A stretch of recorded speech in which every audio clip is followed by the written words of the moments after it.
Okay, like early 2000s. So if you're over 20 years old, you're a boomer?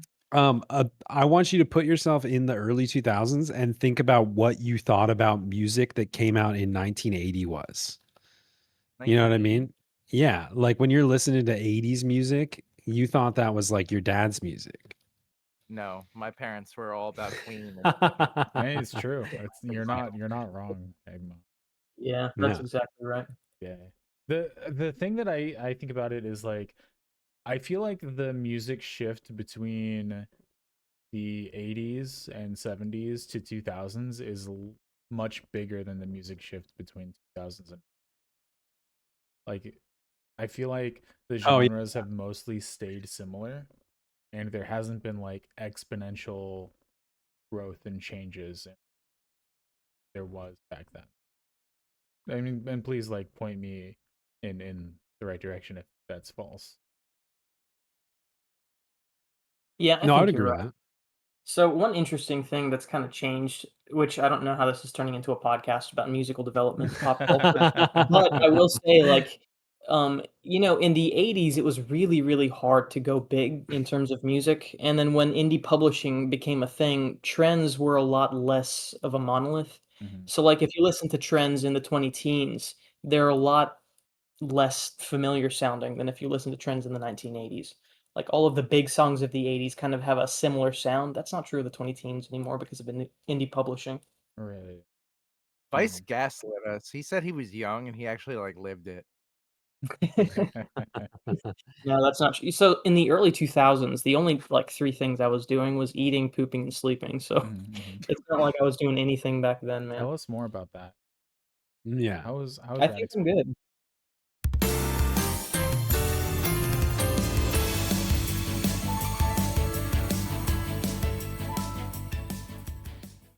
Alright, so I will give you an intro spiel that I think is actually quite adequate to the topic.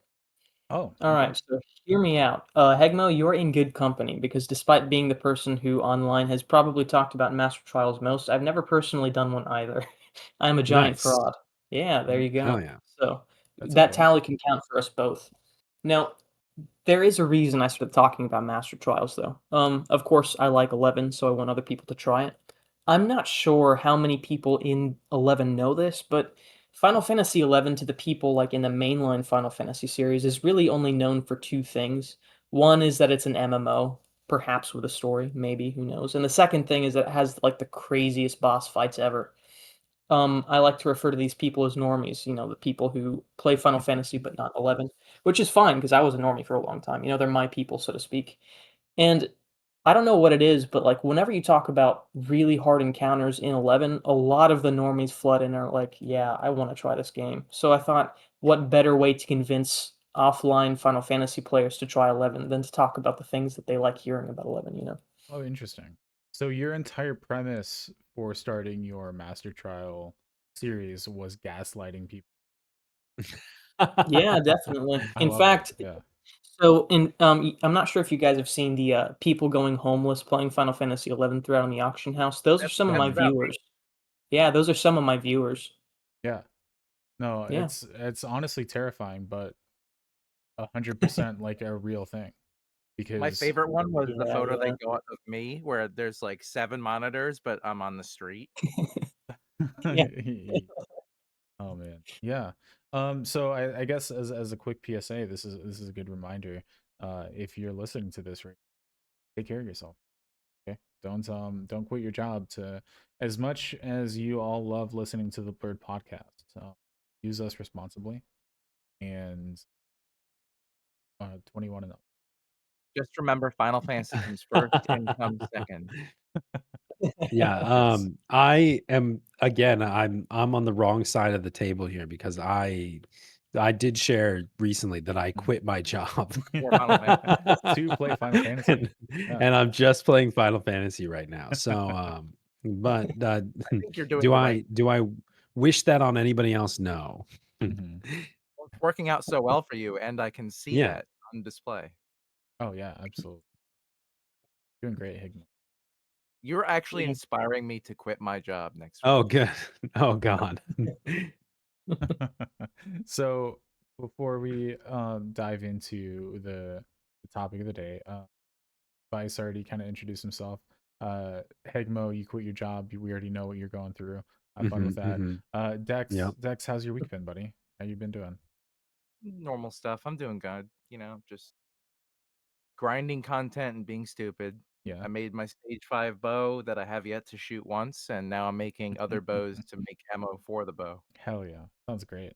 You're not gonna just scavenge every single time between shots and shoot bio arrows? Um, I am going to have the Bayou arrow in my weapon skill set, and Mhm. if I accidentally shoot it, I'm going to scavenge. Yeah. Yeah, I mean that's what I do. I just put it in the weapon skill set, and eventually, when recycle doesn't pick it up, I figure Ranger has like 60 plus scavenge for free, so. Shirash, how are you doing, buddy? What's going on in your life? Welcome back to the UK. Sure, Yes, everybody sir. there is glad you're back. He was warmly welcomed. Hmm. Yeah, I was formally welcomed, Had Mhm. some issues with like the house and stuff. We're gonna be looking to move house. Okay, Yeah. Um, well, I hope there's that been some works out for incidents. Yeah. you. Yes. How is the housing market over there? Are you guys gonna struggling to find a new place or what? Um, Honestly, I don't think we'll struggle too much. Okay, Due to the nature of what happened, we kind of got a lot of help. Like, surprisingly, even the police are helping, which is kind that of is unheard very of. surprising. Yeah, I agree. Yeah, that's very Well, that's awesome, dude. I hope your new place comes quickly and you guys get moved in pretty soon and are comfortable. Yes, sir. Um, Thank you. we already had him introduce himself, but I'm gonna introduce again, Vicenarian. Welcome back to the show. This is the Thank you. long-awaited episode, and excited to have you. Yeah, I'm good to be back. Vice. Is this our first aside from me, which I just became a permanent resident, is this the first return guest on Blurred? I think so. Yeah, We deleted the Nice. old episode, so. Oh yeah, yeah. yeah, yeah. Well, I feel honored. Yeah. Yeah, we normally don't the bar is high for people to come. And Vice is more of like a pity hire than anything Oh else. yeah. See, the problem is like every like other maybe 2 or 3 days, he'll send me a message and he'll be like, Hegmo is my rival, right? And then we're like, oh yeah, sure, okay, buddy. You're doing great. And after like 6 months of that, we're like, okay, you know what? Maybe we should throw the guy a bone, let him feel a little bit better, bring him back on the show, let him talk about his videos. And that's not like he Well, Yeah, Vice give has. me like an unplugged Yeah, controller. right. Vice Yeah. alluded to this earlier. Like the moment Hegma went on YouTube, his sub count went down. Like we're just trying to siphon all his viewers, and once he's got enough, Oh yeah. then he won't get the invite anymore. See, I'm trying to siphon Hegma's viewers. That's my goal. we're But just circle siphoning. yeah, yeah, exactly. It's like a circle jerk, but we're all friends, Mhm. With a and straw. Yeah, now that I'm on this podcast, I'm going to be plugging my channel every couple minutes. as you should, as you absolutely should. Nah. This is So, what we need, like a little infographic that every time he says it, you pop it up on the screen. oh yeah, absolutely. The reason we brought Vice on here today is because, like he already mentioned, we're discussing, and I've always been kind of interested in Master Trials because my understanding is they came out in 2016, or no, sorry, not, but right after the Rhapsodies of Vana'diel expansion, and these were made by one of the devs, Taniguchi, and his whole thing was to push 6-man parties to their absolute limits, and it kind of shows in some of the fights. Does that kind of sound about right to what everybody to what you know about Master Trials Vice? Yeah, 100%. Especially back at that time, Alliance content was a lot more prevalent. And also, like, the hardest encounters that they made for the game back then was for Alliance content. Hmm. Something you might know about, well, I guess 11's job system in general is that it's really hard to make a challenge for 18 players that's really well balanced. And I mean, frankly, it's similar for 6 people, but it is a lot easier to make a balanced fight for 6 people than it is for 18. So that's Mhm. the reason they went with a smaller party size for these encounters. 18 Right. man fights tend to just be sponges, really. Yeah. I mean, I'm not going to put down, the legendary fights of Absolute Virtue, Pandemonium, Morden, You very should. famous fights, but Mm. um, a lot of what those fights consisted of weren't necessarily as technical as what you might be doing in a 6-man party. Again, not criticizing them, but there is a very unique feel to what Mhm. They doing also difficult. weren't 18 man, they were like 50 man. People cycling in Yeah, and out with of the people party. swapping out. That's a Yeah. good point. Yeah, people taking tag teaming in to sleep, vomit, respectively, to get the kill. Bro, really had sloppy seconds. Yeah. I've always wondered, like, what, and this might not be the time to talk about this, but would love to hear like Vice's opinion on like the the battle like philosophy and like content design when you compare to other MMOs where like, World of Warcraft has always done a pretty good job with having 25 man or 40 man raids that still have this technical component. Mhm. And 11 has always kind of struggled with that, it seems. Um, One interesting thing about the Master Trials, probably something that sets them apart, is the fact that, I guess 11 in general, it's the fact that player creativity plays a much bigger role in the combat Mm, system than others. Now, I say that, I mean, there are a lot of super creative players in other MMOs, but 11's combat system tends to highlight that quite a bit. I think a Mhm. good example of that might be like the Oathsworn Blade clear. A lot of people were saying, yeah, that's definitely not how the fight's intended to clear. It doesn't change the fact that, like, the first clear of that fight was just something completely ludicrous that works really well, it's really, really interesting to see how player creativity interfaces with 11's combat system. Just because you're in the room with him doesn't mean you have to glaze him. Mm. Oh, stink. Yeah, Shiraj, can you hop off of here for a minute? I need to glaze you. Yeah. Actually, if we could start glazing Big Timer a little bit more, I would be. Yeah, the Honestly, real I I brains would behind I everything. would I would appreciate that as well. Yeah. In all honesty, I'm not sure if you guys know this, but Shiraj is, like, Big Timer's #1 fan, so it's not that much of an insult to, glaze Big Timer as opposed to Shiraj. Well, Big Timer raised Shiraj from a childhood, so That's right. Yeah, I heard Trash talking about that. He was basically adopted. Kind of yep. like the child labor is, instead of making shoes, he's doing master trials. I kind of imagined it was more like a experimental government program kind of thing where they like found this child with a special gift for whatever Shiraj's special gift is, and they Yeah. I thought of it they more plugged like him up to a bunch of wires and stuff to oh become the god. master Yeah. trial I thought of it expert. more like the Sith, like he Right. became the apprentice. Mm, Mm. I like these ideas. I think we I think should. all of these could be true, Yeah. but we don't know. Yeah. If you're out there and you have any Shiraj experimental theories, please email us at blurredxi with your theories, and we'd be happy to read and talk about them. On that So, note, all you fuckers watching haven't sent us any oh emails. Jesus, What's wrong? we had like 4 emails 2 weeks I want some emails to read, damn it. ago. All right. Well, let's say just do me a favor, send like an email so that way I don't have to listen about the. Mhm. I'd appreciate it. You can listen, you can send us an email about socks. We'll read the email. They're good socks, man. That's all I'm saying. So, Dex, that was a very curious topic that you brought up. Do you have more to say about that? About socks? Yeah, He's very specific. Okay, well, let's he pass is, it yeah. on to you. Do you put your socks on and then your shoes? Or do you put the left sock on, the left shoe, then the right sock, the right shoe? Hmm. I'm sorry, but there's something that feels very insecure about just, like, single wielding a shoe. Yeah. Single wheel. That's what I'm saying is like, what do you do? Like, if you're halfway through the process, right? And emergency strikes, you at least have two socks on. Mhm. But if you're halfway through the process in the sock shoe scenario, you're running around with one shoe on. And I think that's a much more compromised position to be in. Yeah, I like like how leaving the dogs it's out been to go 3 weeks, bro. This guy's living rent free in your head for 3 weeks. Okay, let me pass a more important question off to Vice before we get in depth with everything. Mhm.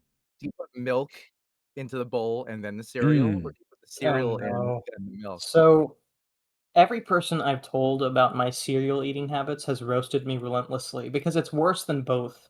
Let's go. Do You do tell? them Can at the can we same bully you? time.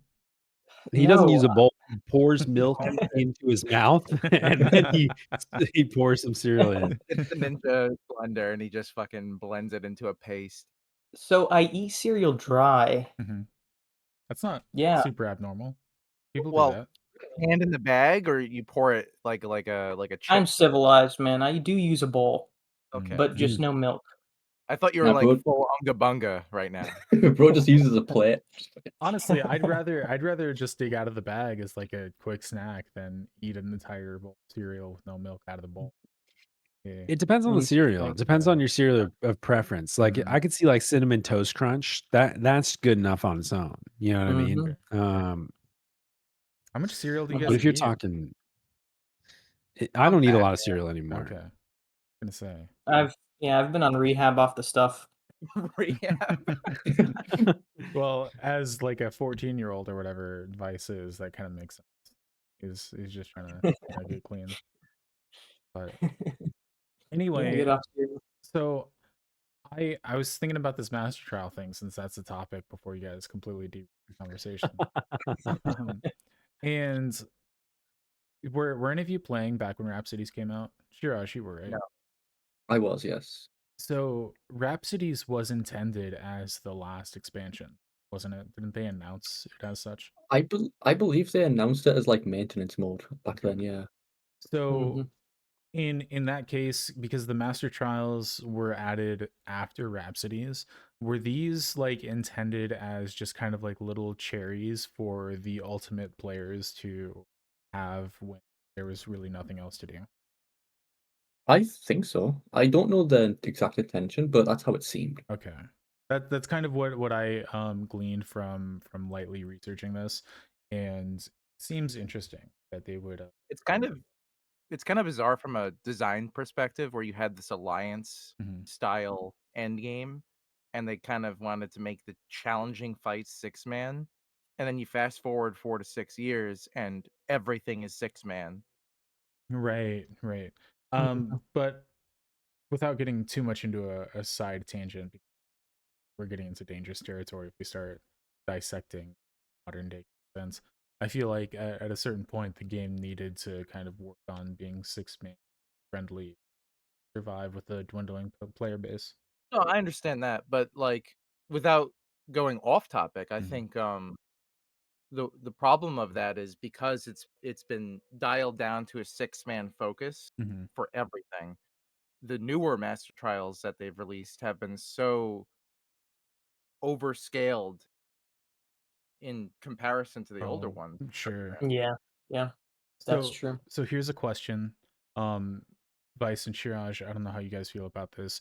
Do you think the master trials were released with the devs knowing and intending for later content to come? Like the early ones, for example, like Dynamis D was launched after them. That gear obviously made it a Mm. lot easier. Currently, we're looking at even more Limbus upgrades. That gear is probably going to make the current ones easier. What do you guys think about that situation? So really I quickly, I'll shift this over to Shiraj because he'd have more views. Believe it or not, Omen came out after the first three, which is crazy to think that Hmm. like Artifact plus two in some way, it power crept the original Master Trials. I actually didn't know So, that. Yeah.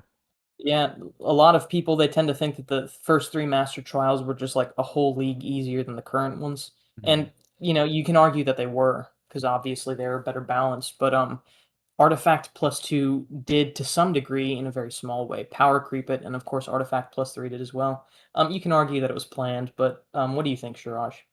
Before you I do pass it off to Shiraj, I hmm? do wanna say, like, you can watch Vice's videos on these, and he does a great job of, talking about how certain people like to challenge themselves and gear scale themselves down to the old level. Yeah, Mm. I've met I think 2 groups total, so it's a very, very difficult to find people interested in doing this. But the fights, at least from an outsider's perspective, you can plus 1 to your counter Hegmo. From an outsider's Mhm. perspective, the fights are a lot more mechanically interesting than any of the other fights that I've just like studied or paid attention to in modern endgame, which might be one of the reasons that, I've encountered some groups who I think I hear people call it power locking these fights. They just Mhm. use gear that was used in the first clears essentially. Well, I think Shiraj wrote the power locking guide, didn't he? If I'm not No. I mistaken. actually I did, You but did? Shiraj helped. Yeah. Okay. I was like, I feel like there should be a lead in here, but because I've glanced at that guide, and I'll be honest with you, I don't know who the fuck in their right mind would ever want to do that. People who like challenges. Yeah, It's no, fun. Yeah, people who exactly. like challenges, sure, yeah, absolutely, but that is a Well, whole The lot of it's out challenge there of time. the to fight isn't enough. Yeah. The only reason But I to don't your have to do it is I already did it. So True. and then you can people out point him there to who that, and play. you can point him to that and say like, "Well, I already did it when we were power locked, so like Yeah. you can go back and follow my guide." it wasn't my But guide, it was his. I remember seeing Shiraj saying I, that. Oh. I know a lot of people will like to point, even now to this day, they point at like COP before it was made easier. mhm. Mhm. But I Yeah. think that like to that whole point though, my like interpretation of some of the master trials as I've heard, Shiraj talk about progressions or how they're dealing with certain things and like the how tight DPS checks and all this other stuff is on stuff like Wing of War right now. And it makes me wonder, like my assumption is that that content is designed for gear we're gonna have in a year or 2 years. And like it's not possible to clear it right now, is how I feel. What are your thoughts, Shiraj? Are you talking about the current fights? Yeah, like Um, something that's out like Wing of Well, War or in something that's general, out right now that's being like progressed. Um, even like Sealed you could Fate way argue that back in when the day. when I those fights think were released way back, they might not have intended for you to beat them until they added Omen or Artifact or whatever. But I think naturally, I would probably agree. Like I think when they released them, do not believe they were intended to be beaten straight away. I think they were meant to like make you suffer and then prolong the content. Do you know how like they try and like stretch the sub time? Mm-hmm. I believe that was what it was. But I will say, I think every single master trial on release has been beatable, with the only exception being August. And the reason for that is because August is the only one that you needed more than 6 people to beat. Hmm. Every other one, you can beat it with 6 people on release. you beat it with what, 15 people? Every single person who's beaten August has used a minimum 9 to 15 people, yes. That's crazy. That is Yeah. nuts. That yeah, we'll get into the specifics of that a little bit later, but that's absolute. Uh, when actually here's a question for you, Vice. Did Taniguchi, the same guy that made the original Master Trials, is he the same one that developed Wings of War in August too? Do you know? They haven't like confirmed it, but it seems that way. So Mhm. Taniguchi was the one who, from what I can tell, made the first four. At least he's credited with the combat system, combat content added in those updates. Mhm. When it came to the new ones, they mentioned that a encounter designer was coming back to make a couple encounters. Okay. If memory serves, it was 4 encounters. Mhm. Interestingly enough, there were 3 master trials and 1 high-tier battlefield, which is another type of content he made. So Mhm. I don't think it's that far of a stretch to say that he was the one who made those most recent 3 because, I mean, his coming back to work on a couple projects kinda lines up with the release of them. Okay. He was checked out for those. Yeah. They Um, didn't pay him enough. So for the first ones, just in case anybody listening is not familiar with this, the original master trials were called master trials because you had to be mastered on the job, meaning you needed 2100 job points, and that is 2100 job points back in 2016 is not the same as 2100 job points today. Would you say that's right, sure? Oh yeah, if you've seen someone with stars back then, Hmm. they were basically royalty. You were like, holy shit, they're like insanely geared. It Yeah. was a big grind, yeah. Mhm. Would you say it's Well, comparable to ML50 today, or is it completely different? I would say it's completely different just because botting and like six boxing was not standard. So you actually seen a ton of like job point parties So whereas in now you don't see it. there was a lot less of that activity. There was a lot less people going for it, and if you've seen people going for it, it was really suboptimal. You would see maybe 50 job points an hour, you know. The insane parties would get 2 to 300 an hour, you know. Were there the same like number of job like capacity point gifts and stuff available to a player like at that time? I wasn't playing at the time, so I don't know There was like, actually you less. know, There was less, yeah. yeah. I imagine there were It, less, and like you also have to put it in the context of right now you go to Limbus and even without a campaign going, you can be getting capped CP every kill Mhm. versus this is like fighting Apex Fs or Apex crabs or something that, you know, um, just lower level and I weren't also giving as have many to points per assume, kill. right, that there was less ROEs to his point, Yeah, but yeah, also, yeah. like, there wasn't the craftable cape. I'm assuming you couldn't do, incursion for the Mechastoppin's mantle you either. could, you could. Oh, you could? Yeah. One of the biggest difference is just the mobs available, you know? Like, Okay. the only time you would see 60k capacity points on a kill is during the campaign. Hmm. You know, unless you went to the really high level places in like Outer Rise or in a Rakazna Core, which many people couldn't handle that. It was too dangerous. Yeah, and the That accuracy was requirements I would imagine would be really hard for. Yeah, and like back then there was no honor march. Nobody Mhm. nobody had an Aeonic. And keep in True. mind those camps came out before Aeonics came out. Dang. So it was rough. It was rough. Mhm. I feel like the master levels are in a weird situation where if I run into someone at ML 46, that's almost more impressive than running into someone at ML 50. I absolutely agree with you. That's why I Yes. keep all of my jobs at M45 to M48. Granted, I only have 2 that have made it that far, but still, I The Well, only yeah, thing I don't have we've done the any. math. We've done the math at one point, and I think ML45 Mhm. is like just it is about halfway. halfway. Yeah. Yes. It's halfway. So the last 5 levels take as much as the first 45. Mhm. And I think when you see somebody at a random number, they're 46, 44, 47, something like that. Like you kind of assume that they've just been grinding. You know Not what to I mean? derail it, but there Yeah. has been, that thread on Auction House recently where someone was like, "How do we determine if someone's a good player?" And it's like, it's all reputation based, basically, Yeah. is what it boiled down to. I Because I ML50 completely is not judge good players by whether or not they listen to us. But Yeah, yeah, yeah. no, I'm just kidding. We Um, should put like we should hide a different code word every week in the podcast yeah, and if they and pick it like up, if they start saying like juicy fruit, like that's how we know that they are qualified. oh man. So I want to dive into the first master trial that we have on the docket today, and that is Black and White. My understanding is this is the very first master trial that was beaten, or at least documented, to be Mhm. beaten. And I like the idea of master trials because the lore behind them is actually pretty interesting. And I think Black and White really did the best job, like lore building behind it. So, for those of you who aren't familiar with the stories, and just be aware that there are going to be story spoilers here. So, if you guys don't want to listen to story spoilers, you probably don't want to listen to the rest of the episode. But Odin and Alexander are the two main bads in Black and White.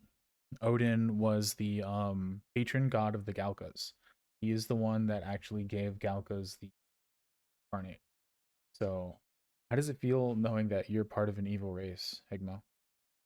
Is that evil? Is How is that Odin evil? It's evil? I evil. don't think that's Odin's evil. darkness based, so it's evil. Yeah, Odin's but a good guy. darkness isn't inherently evil. It's just opposition to So light. You don't like the Life Giver? so the reason Odin was fighting Alexander is because he was trying to reach Ragnarok. Or is it because or did him fighting Alexander reach Alexander was the bad guy in that story. Alexander was the bad Yeah. guy. So Oh, interesting.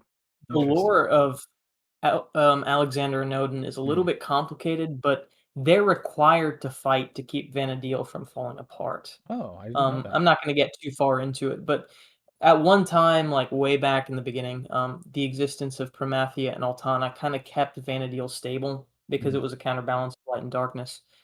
Spoilers, I guess. Promathia dies before Vana'diel's created, and as a result, a lot of like the combat between light and darkness that's required to keep Vana'diel stable winds up being passed off to Odin and Alexander. Hmm. So Odin and Alexander clash. That is what brings about the Alzadal undersea ruins. They destroyed that civilization, sank it under the ocean, and that's The where. ruins, Mhm. yeah, the ruins is actually Alexander's old body. He used to be a lot Mm, bigger. okay. Yeah, his new body hasn't hit the growth spurt yet, but yeah, I'm not sure if you remember. There's a cutscene in Treasures of Ottergone where they talk about feeling like they're being watched while they're inside the ruins, and it's because there's a fragment of Alexander's consciousness that still kind of remains in his old body. See, I didn't pay attention to any of the story, so all of this stuff is interesting to me. I love hearing the lore bits from Vice, and that's definitely not the only reason that I invited you on.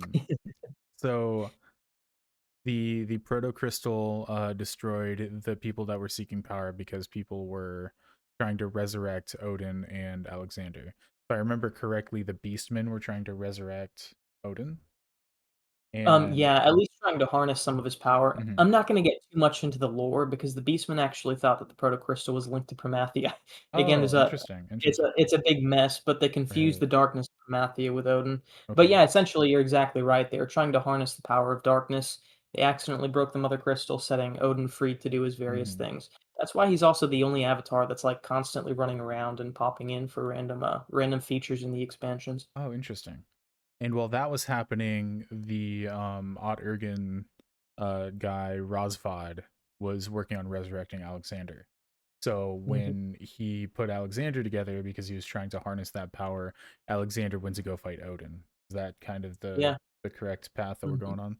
Perfect. Yeah, that's exactly right. So the fight is between Odin and Alexander for the Master Trial and the Nine Valkyries. And for those of you looking into lore issues, what the Valkyries do is they're Odin's servants. They're the goddesses that carry souls up to Valhalla.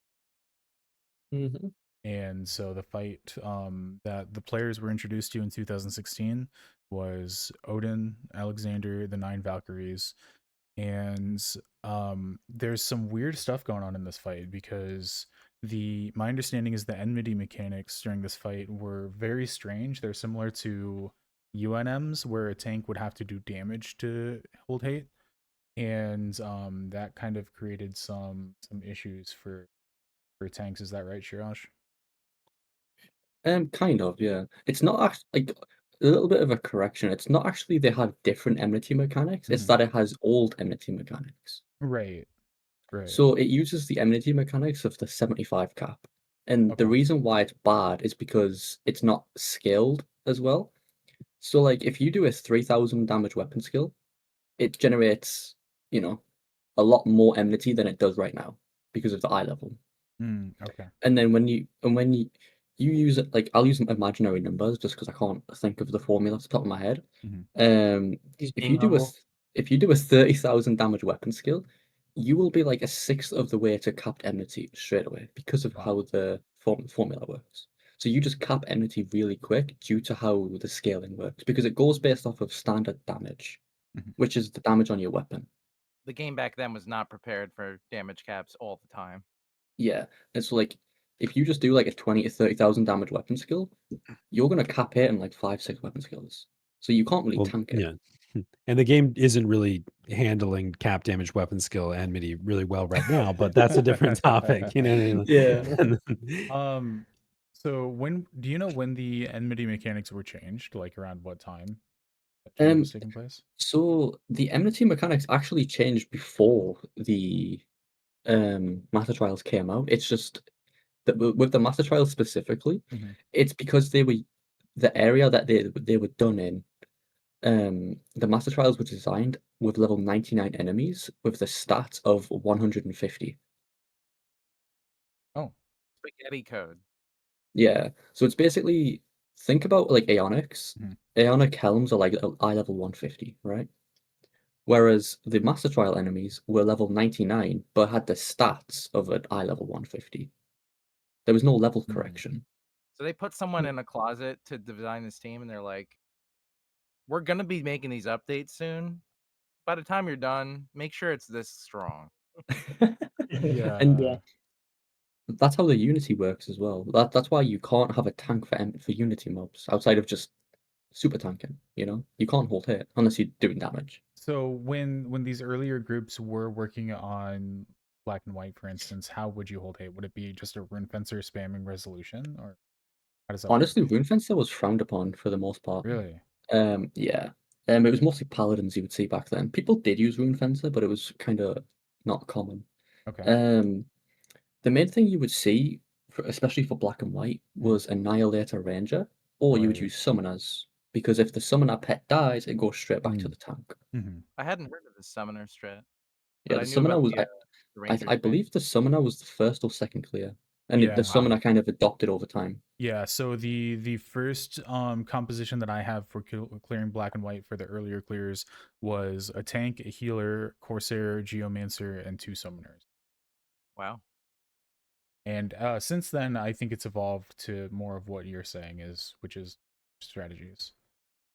I mean, there's some So, janky stuff I know that's been able to do it since then, like in Mhm. modern day. Yeah. mhm. Really quickly too, I'm not sure how relevant like the world first clears on this will be to the conversation. Two-man cells strat was kind of coached around in Japan before the summoner strat came out, and it was with 2 rangers, believe it or not. Okay.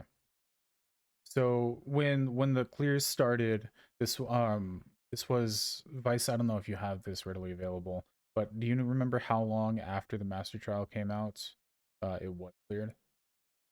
This one I believe was 29 days. I can double check, but it was right Hmm. around 30 days, 1 month. It's funny That's not too bad at all. because yeah, well, here's the thing about Black and White. It was cleared, I think, faster than Unafraid of the Dark and faster than Sealed Fate, Hmm. but within like 6 months of its first clear, it still had the fewest clears, if memory serves, of the three. So as soon as the strat was figured out for Sealed Fate and Unafraid of the Dark, people still had the hardest time replicating Black and White, from what I understand. I would say that's true. So would you say that black and white was a harder fight with simpler mechanics? Uh, I don't think well, the mechanics are Shiraj, you'd be simpler. yeah, you I can think answer that, Shiraj. What do you think? Well, I think the there thing was about he's saying about Unafraid of the Dark and Sealed Fate was that mechanically it was hard to solve, which is what led to it taking so long to solve it. I mean, I could see that because in Unafraid of the Dark, you had special mechanics that many people don't even know about to this day, which we'll explain Yeah. later. But Mhm. the reason why Black and White was so hard is because think about like a roller coaster. Everything's smooth, and then you just go down. It's just downhill. Hmm. All it takes is that one attack, whole party's dead. It was a really steep hill. Well, from a perspective of a modern player who has done fights, all the fights essentially, like anyone who's done master trials in the modern day would tell you now that Unafraid of the Dark is super easy because you don't really have to care about the mechanics. And then Sealed Yes. Fate, hit or miss depending on how you do it. But Black and White is still kind of challenging because there's just so much shit there to fight Mhm. and Right. things go. So some of the main mechanics in black and white are what the Zantetsuken, which you need re-raise items for. Is that correct? Yeah. Mhm. The what else? What's a big one from Alexander? Did he have any like troubling mechanics that you'd have to take care of? He would have closed skill chains, which I talked to several players back then, and apparently when he closed a skill chain that was opened by the Valkyries, like Hmm. it wasn't consistent and randomly, like even if you weren't prepared for that, it could just, you could lose a random member of the six without even realizing. Hmm. Does that sound about right, Shiraj? Yeah. Because when I first cleared Black and White, I was Aegis Paladin with no Gang, right? And Hmm. even with Aegis Paladin, I would occasionally get absolutely clapped by a skill chain. Hmm. I would So just wait, you get were who? destroyed. I was actually best in slot at the time beside the Gang, and I would just get destroyed. Yeah, like a random skill chain would just do 3,000 damage with Aegis. Yeah. Mm. Or at the start of the fight, the reason the kill order was Helmwich first is because Helmwich has chain spell with the Geomancer spells. Hmm. So like he could do a raw 3 magic burst and it would one shot an Aegis Paladin.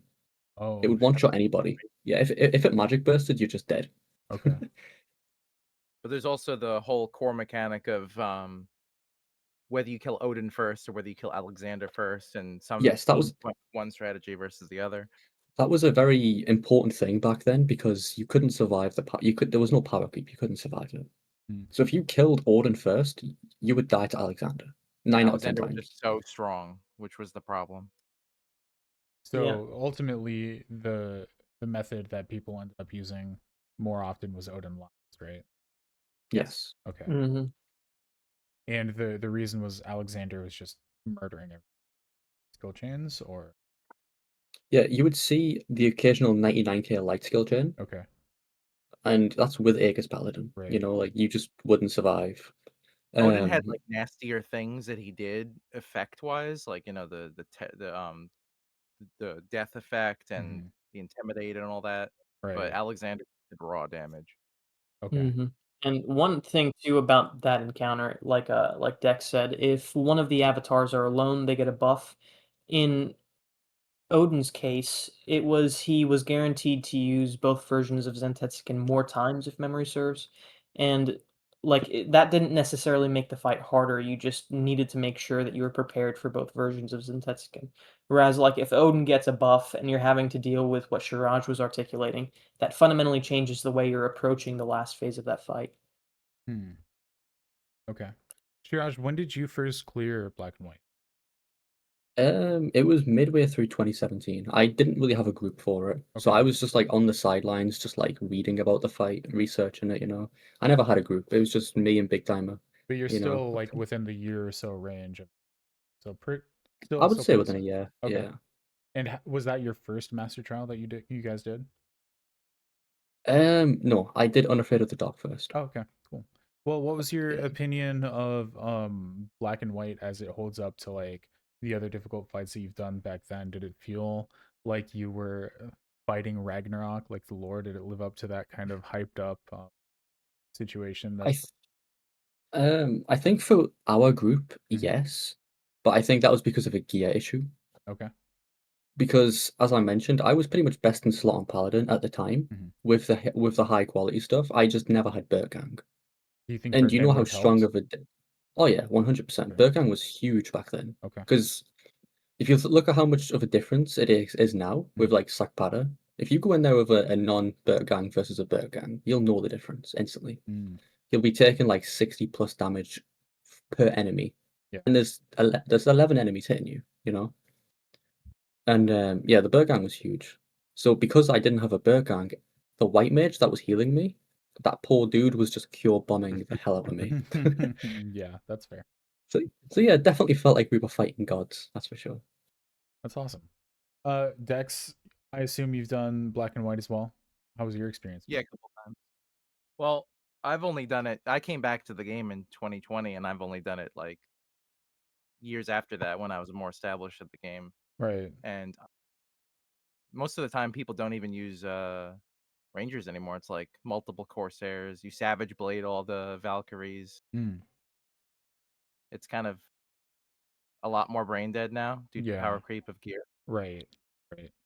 I remember I think my old group tried it once when we were doing like V15s around that era when Mm. before V20s. And I think if I remember correctly, our tank died and then we just gave up and we're like, ah, fuck it. Cause I don't know about you guys. What is I guess this would have been a good question to start off with. What is the motivation for you guys to do? I think they're Fun. fun. Yeah. Like the reward that like and this might sound bad, but I'm not like most Final Fantasy 11 players. I don't need a carrot dangling in front of me to Mhm. like do content. If the content is fun, I will play it just for the sake of playing it, Mm. you know? By all means, I think the lock styles are very cool, and I don't think they're a flex. Like Yeah, I guess they're not the flex. spear is kind of a flex, just because it's so rare, Mhm. and people will be like, "Wow, that's cool looking. How did you get that?" And it's like you're never getting it. But Yeah, but until +5 drops, and then everybody Mm. will have it, right? like outside of that aspect, like I just think things that look cool are worth chasing Mhm. because for your own personal thing, not just to like flex them to other people. Like I'm so good. It's just like if you think something's cool looking, go get it for yourself. And then the fact that they put it behind a really hard fight that's challenging, Mhm. I don't mind that. I like challenge. I think that, like, yeah, I think that that's probably the most common, like, motivation for people to do them, as I would assume, is it's the like prestige, right? It's like I've done this fight, like I've proved that I'm good at X or Y, Mhm. and you get the lock style to show it off. I think for me, like as somebody who has never done a master trial, um, the reason I'm not super motivated to do them is that I feel like I'm still in a stage of Final Fantasy 11 where there's so much to do that does give me a reward. You know what I Mhm, mean? mhm. Like I still have so much content to grind. I've got Limbus to do, and I don't have time to commit, really to like Sure. doing something that's just aesthetic in a way. But I can totally see like the motivation of wanting to prove yourself to a degree. Yeah. Yeah, I like the idea of master trials. I think the main thing that keeps me from doing them is I don't want to put a group together, man. It's too much work. Uh, if Yeah. if I get invited to a group, then I'd be like, oh fuck yeah, that sounds super fun. I'd love to do it. But the amount of work that goes into it for the reward is not worth it to me personally. But I do find them very interesting. I would like to. There's definitely some that I'd like to go. The next one we have up on the list is Unafraid of the Dark. And Vice, I think Unafraid of the Dark might be like the penultimate like Final Fantasy 11 dream fight. What do you think? Mm. Yeah, I mean, I completely agree. It's funny because the Shadow Lord, for a lot of people who've only played the base game of 11, he's just kind of like the big bad. But then as the more later expansions kind of elaborate on his characters, you kind of realize like he's a big deal. Like Lilith Hmm. from Wings of the Goddess was afraid of the Shadow Lord, you know? Right. Also, in Wings of the Goddess, the ruler of the Yagudo, he was insanely powerful, like to the Hmm. point of fighting off one of the strongest avatars in the game. I'm not going to get too deep into the lore, but it's really, really cool to see like some of the oldest villains in 11 come together for probably the most loved Master Trial. Hmm. It's really, really cool to see that. The Yeah. fact that it has aged into an easier fight and become more approachable has only made it more widespread and universal for players. Hmm. Hmm. Yeah, so a little bit of background for Unafraid of the Dark. You're fighting the Shadow Lord, who is the main villain of the original set of missions that you get in the game, and as well as like a recurring character. And then you have three Beastmen generals. Ziku is the Yagadothia military leader that Vice was talking about. You have the Blood Crown Bradhod. I don't know if I'm saying that right. Probably not, but he's the leader of the Orcish hosts. And then you have the Zada Adamant King, one of.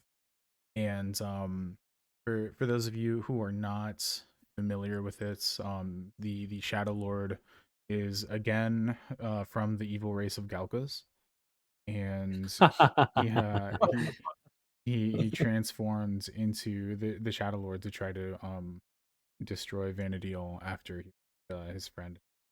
So there's some interesting lore in behind this fight, but I think I believe that part mhm, of that transformation. I'm mhm. not big on the lore, but I believe he was betrayed by his human friend. Is that correct? That's Mhm. not important. Oh, okay. Well, Okay. Okay. his human friend betrayed him, tried to murder him, and then his love interest Cornelia sacrifices herself. Mhm. Yeah. Oh, okay. Interesting. So, random lore question: if Cornelia died, then how is she one of the trusts now? Is her Trust NPC our only in the our in the? memory. You want more? Trust our a fragment of our memory. Okay, interesting. All right. Well, I learned something.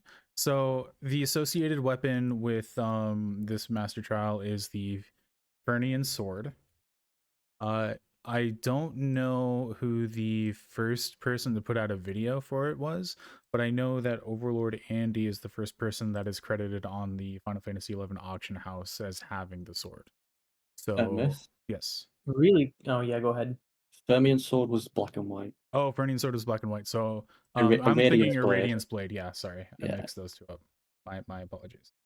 Radiance So blade. really quickly on the lore front, it's a different Cornelia. I think the younger Cornelia that's a trust is actually named after the older Cornelia, Oh, but they're not the really? same. Yeah, That yeah. that's really interesting. I had no idea. I didn't realize Mhm. that either. Cool. Yeah. Thanks, Vice. They dress the same, right? I don't think so. They look different. I'd have to watch the cutscene again. It's been like over a decade. Mhm. Yeah, it's a Jane Doe that dies in the cutscene, and then Cornelia from Bastock has like her own unique character model. You know what it was, Shiraj, is I put the associated weapon and I just put sword, and then the line Yep, underneath I noticed that. it says a Radiant's blade. I was like, I'm such an idiot. Well, I think it's also worth saying the order in which you're going through these is the order that came out, right? Yeah, Yes. I tried to stick to them as they came, if not as they came out, as they were cleared, because I think Black and White and Unafraid of the Dark came out at the same time. Did they?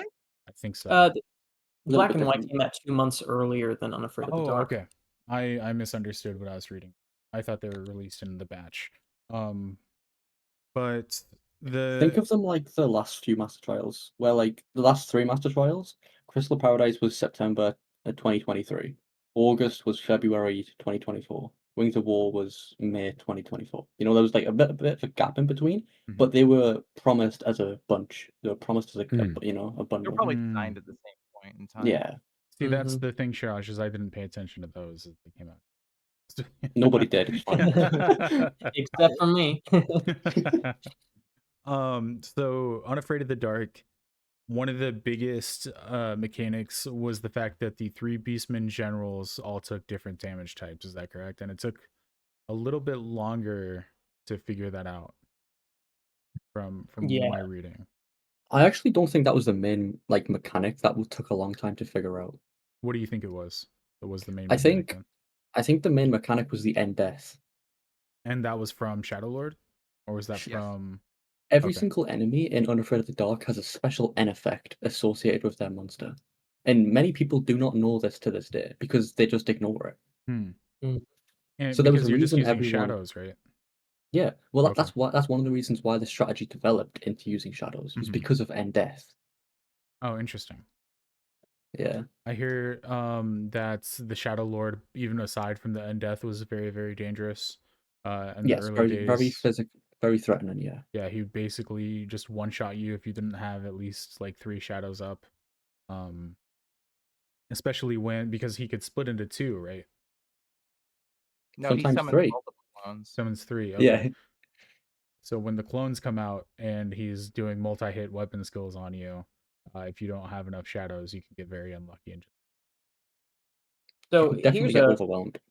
here's a quick question, Shiraj. This was kind of a roadblock in my own research. According Yeah. to the very first write-up of Two Man Cell, the first, I guess, public clear, actually, some people do say it was Overlord Andy. There are rumors that they had an earlier clear than Two Man Cell. Not going to get into that, but um, the way the write-up seems to indicate from Two Man Cell was that all of the N effects were linking penalties.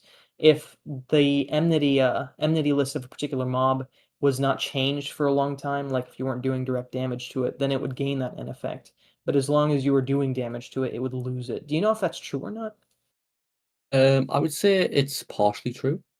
Okay. Um, it's definitely a linking factor. It's just nobody knows exactly how it works. It's Mhm. just you would notice patterns because, for example, I remember soloing the Shadow Lord, getting attacked by another enemy, and I got end-deathed on Runefencer. Interesting. Okay. And yeah, like so, I don't think there's been any like record of Mhm. like exactly how it works. It's just you'd notice patterns, but that is Okay. definitely partially right. Yeah. Yes, had something to do with the linking. So, like Suraj said, because the in effects were so bad during initial prog, Mhm. what they decided to do was they decided to take out the Shadow Lord first, because they thought that, if you take out the Shadow Lord, you could do damage to the other beastmen.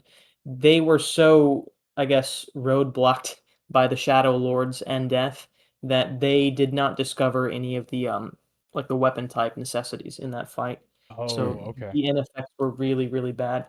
Overlord Andy, they weren't really that public, if memory serves, during Black and White, but they made almost all of the mechanic discoveries for Unafraid of the Dark. Hmm. Yeah, that's super interesting. It looked like he was involved in quite a few of the early clears of Mhm. these master trials. So Yeah. the earliest party composition that I found for Unafraid of the Dark was Ninja, Blue Mage, Core Bard, White Mage, and Geo. and it was the ninja and the blue mage doing different types of damage to the generals, and then shadow tanking Dynamis Lord. Does that sound about right? Yeah. Ninja would use daggers for the Yagudo. Mhm. Blue Mage would use blunt for the Quadav. Okay. And then both of them would use slashing for the Orc. Were there any other Also, like major mechanics or other like big bumps in the road that people came up with? It was mostly like that fight had three major roadblocks. Mhm. One was survival, two was the damage types, Mhm. three was the NFX. It Okay. was those three that was the reason it was hard. Also, as far as the DPS check, one interesting thing is even after all of the mechanics were discovered and they had really, really good pools, they couldn't get through the DPS check because they had a tank, and I think it was Paladin at the time. One of the reasons that I think a lot of Japanese players really liked this fight initially is because it was cleared as soon as they dropped the tank for I think Blue Mage was the way that worked out. So it's back then it was really interesting to have just this insanely difficult fight where you were going in without a tank essentially. Out of curiosity, would the blue mage still be relying on ninja shadows, or would be using like one of its jobs, like native job things like occultation or something? Back then you used Sub Ninja Okay, Mhm. cool. because Can't as risk it going through the blink. Yeah, because occultation yeah, is just a blink, and okay, I and gotcha. back then like Tizona wasn't really common Hmm. because mythics were hundreds of millions and Mm. These Gil are was not easy. Yeah, Gil was not easy to come by back then. these were all Mace days, weren't they? Back in the Almace was quite popular, yeah, yeah. Okay, because of the accuracy on right. decks. Yeah. That's awesome. When was your guys' first clear of Unafraid of the Dark? This is the only master trial that I've done that I've cleared. Mine was around May or April of 2017. It was a little bit after, as I said. I didn't really have a group, so Okay. I joined the party late. Hmm. But I mean, still within a year of it coming out, I'd say that's still pretty. Yeah, Yeah. I Yeah, guess. definitely. And was that fight also like cleared within 30 days or like a relatively quick to the release or That one took I have my notes up, but I'm not seeing the data. It took I believe 31 days to clear, Mm, slightly longer than Unafraid of the Dark. Or I'm sorry, slightly longer than Black and White. Yeah. mhm. Seems like there were more tricky mechanics to work around, right? That have Definitely. aged down due to. Mhm. Something to note as well, and I'm actually really proud of this. For my first clear of Unafraid of the Dark, we kind of innovated a little bit Mhm. because I didn't have a blue mage. So we took Rune Fencer instead of blue mage, Mhm. and I was using clubs to break the Mm. Quadov's aura. Oh, were Of you course, sub it was ninja or were you doing something I else? was, I was, I was Rune Fencer sub ninja. I Oh, was dual wow. wielding clubs. Yeah, Hell yeah. Well, That's I'm proud of awesome. you, buddy. it was the most scuffed thing ever, Yeah. and but it was how we had to beat it. Josh is Well, like, I don't know how to play anything else, so Bro, I literally did. That was me. yeah, yeah. He was like, I only have paladin. Don't Like just going down the list of jobs. Like, can you do monk? No. you? Can you do can you do warrior with a club? No. No. Can you Yeah, yeah. And brother, this I is only play why, tanks. yeah, this is It why actually Shirash has no other jobs now.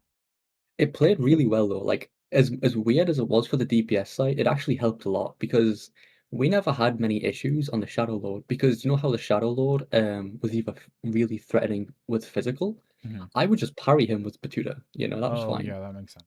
And when he does his orb, like it's called Umbral Orb, I think it is. It's like really heavy dark damage. Mhm. I would have Lux runes up for the party protection.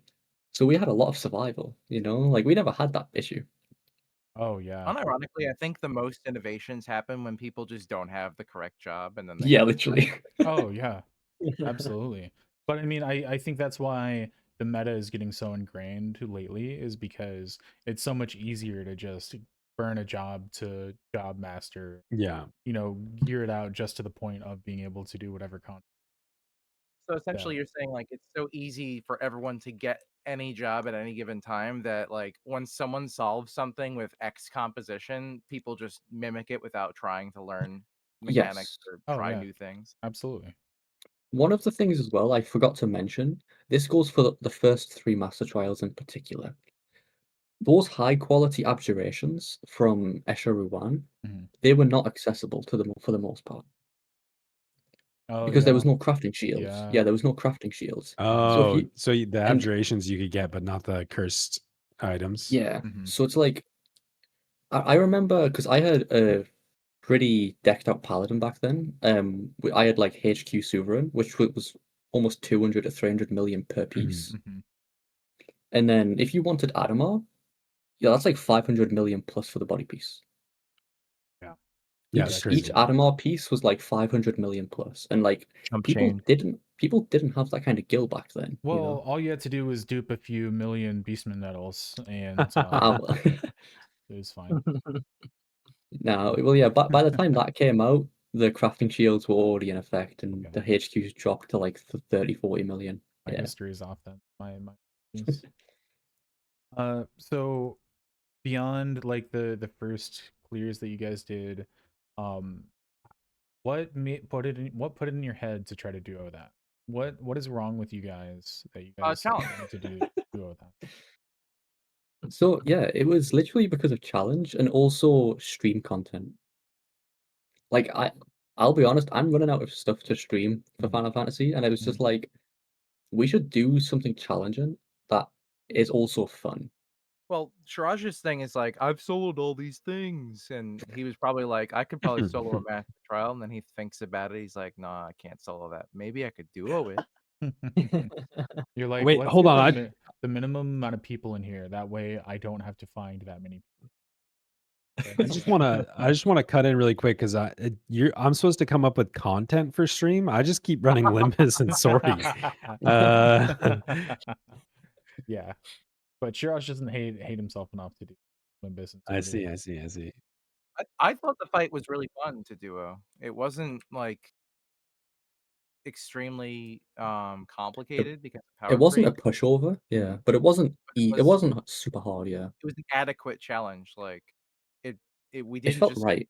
steamroll it, but we Mhm. had to like make adjustments and kind of dial things in and figure things out, how to tackle certain you know, issues with certain NMs. Right. And I Do think you think that was comparable to progging them back in the day when it was no, six no, man? no. No. no, not close. Okay. No. So the reason why it'll be different is because, and I use this kind of like um and like not analogy but like wording a lot. It's a lot easier to copy paste a strategy when Mhm. you know what is happening and you know what's expecting, but it's much harder if you're blind progging because you don't know what to expect. Right. You don't know how to overcome stuff. Right. Knew exactly what every single mechanic was, even if we were bypassing it. And if something went wrong, we knew what was happening And we because knew why. Yeah. everyone did all the hard yards to get to that point. Yeah. I've thought about that sometimes when I think about you guys doing Wings of War or just like more like just looking at the wiki and thinking about the amount of work that people did to not only figure out these mechanics but then also share them with everybody else. And I gotta say, I will never have that much dedication to that much effort into something like I don't know how you guys, but I'm sure myself and the rest of the community appreciates it quite a bit. Well, at a If you certain want point, right? Like you get all this gear, Mhm. and what do you do it for? Like I just do it to stand in town. if you have fun, like doing stuff that you've already beaten with newer Mhm. players to help them get up, Mhm. then all power to you. That's a very noble thing to do. But like some people want challenges, and there are challenges out there if you're willing to seek them. Oh yeah, Yeah, absolutely. so if you guys want some entertainment, I guess entertainment at the expense of others, you need to read some of Two Man Cell's early write-ups and some of the blogs of like the people in that group, because they'd say something like, "Okay, so we've progged for a week and we think this is what's going on. We think that if we are lucky enough to get, I don't know, a wild card reset for 2 Paladin SPs, then maybe that will proc the Shadow Lord's End Death effect." And then like 2 weeks later, they're like, "So that didn't work, and one of our members don't want to play anymore. Yeah, It's really nice to hear that because, war never changes. That's just how it be, like, a lot of these strategies for all these fights are like, "This seems impossible. Let's try to get really, really lucky," and then you don't get really lucky, and people get burnt out and wanna quit. yeah. Honestly, I would imagine quite a few people quit during that process. Yeah, in Japan, I mean, it was brutal in Japan. There were a lot of groups who were excited about those encounters, and Two Man Cell, they came up with a majority of even Sealed Fate strategy, but they were so burnt out by the time that Artifact plus 2 and 3 came out that they weren't the first to clear. Again, we're getting ahead of Mm. ourselves a little bit, but I mean, it was rough on a lot of the people early progging those fights. Well, yeah. I think a big issue with all that is, like, you're intended to go and do all the bleeding edge content in the game to max gear yourself as fast as possible just to do these fights that are like borderline impossible, unsolved, and really difficult. Mhm. So like there's so much playtime involved to just be like first in those situations. Oh yeah. People honestly underestimate how much time and effort it takes to blind prog something.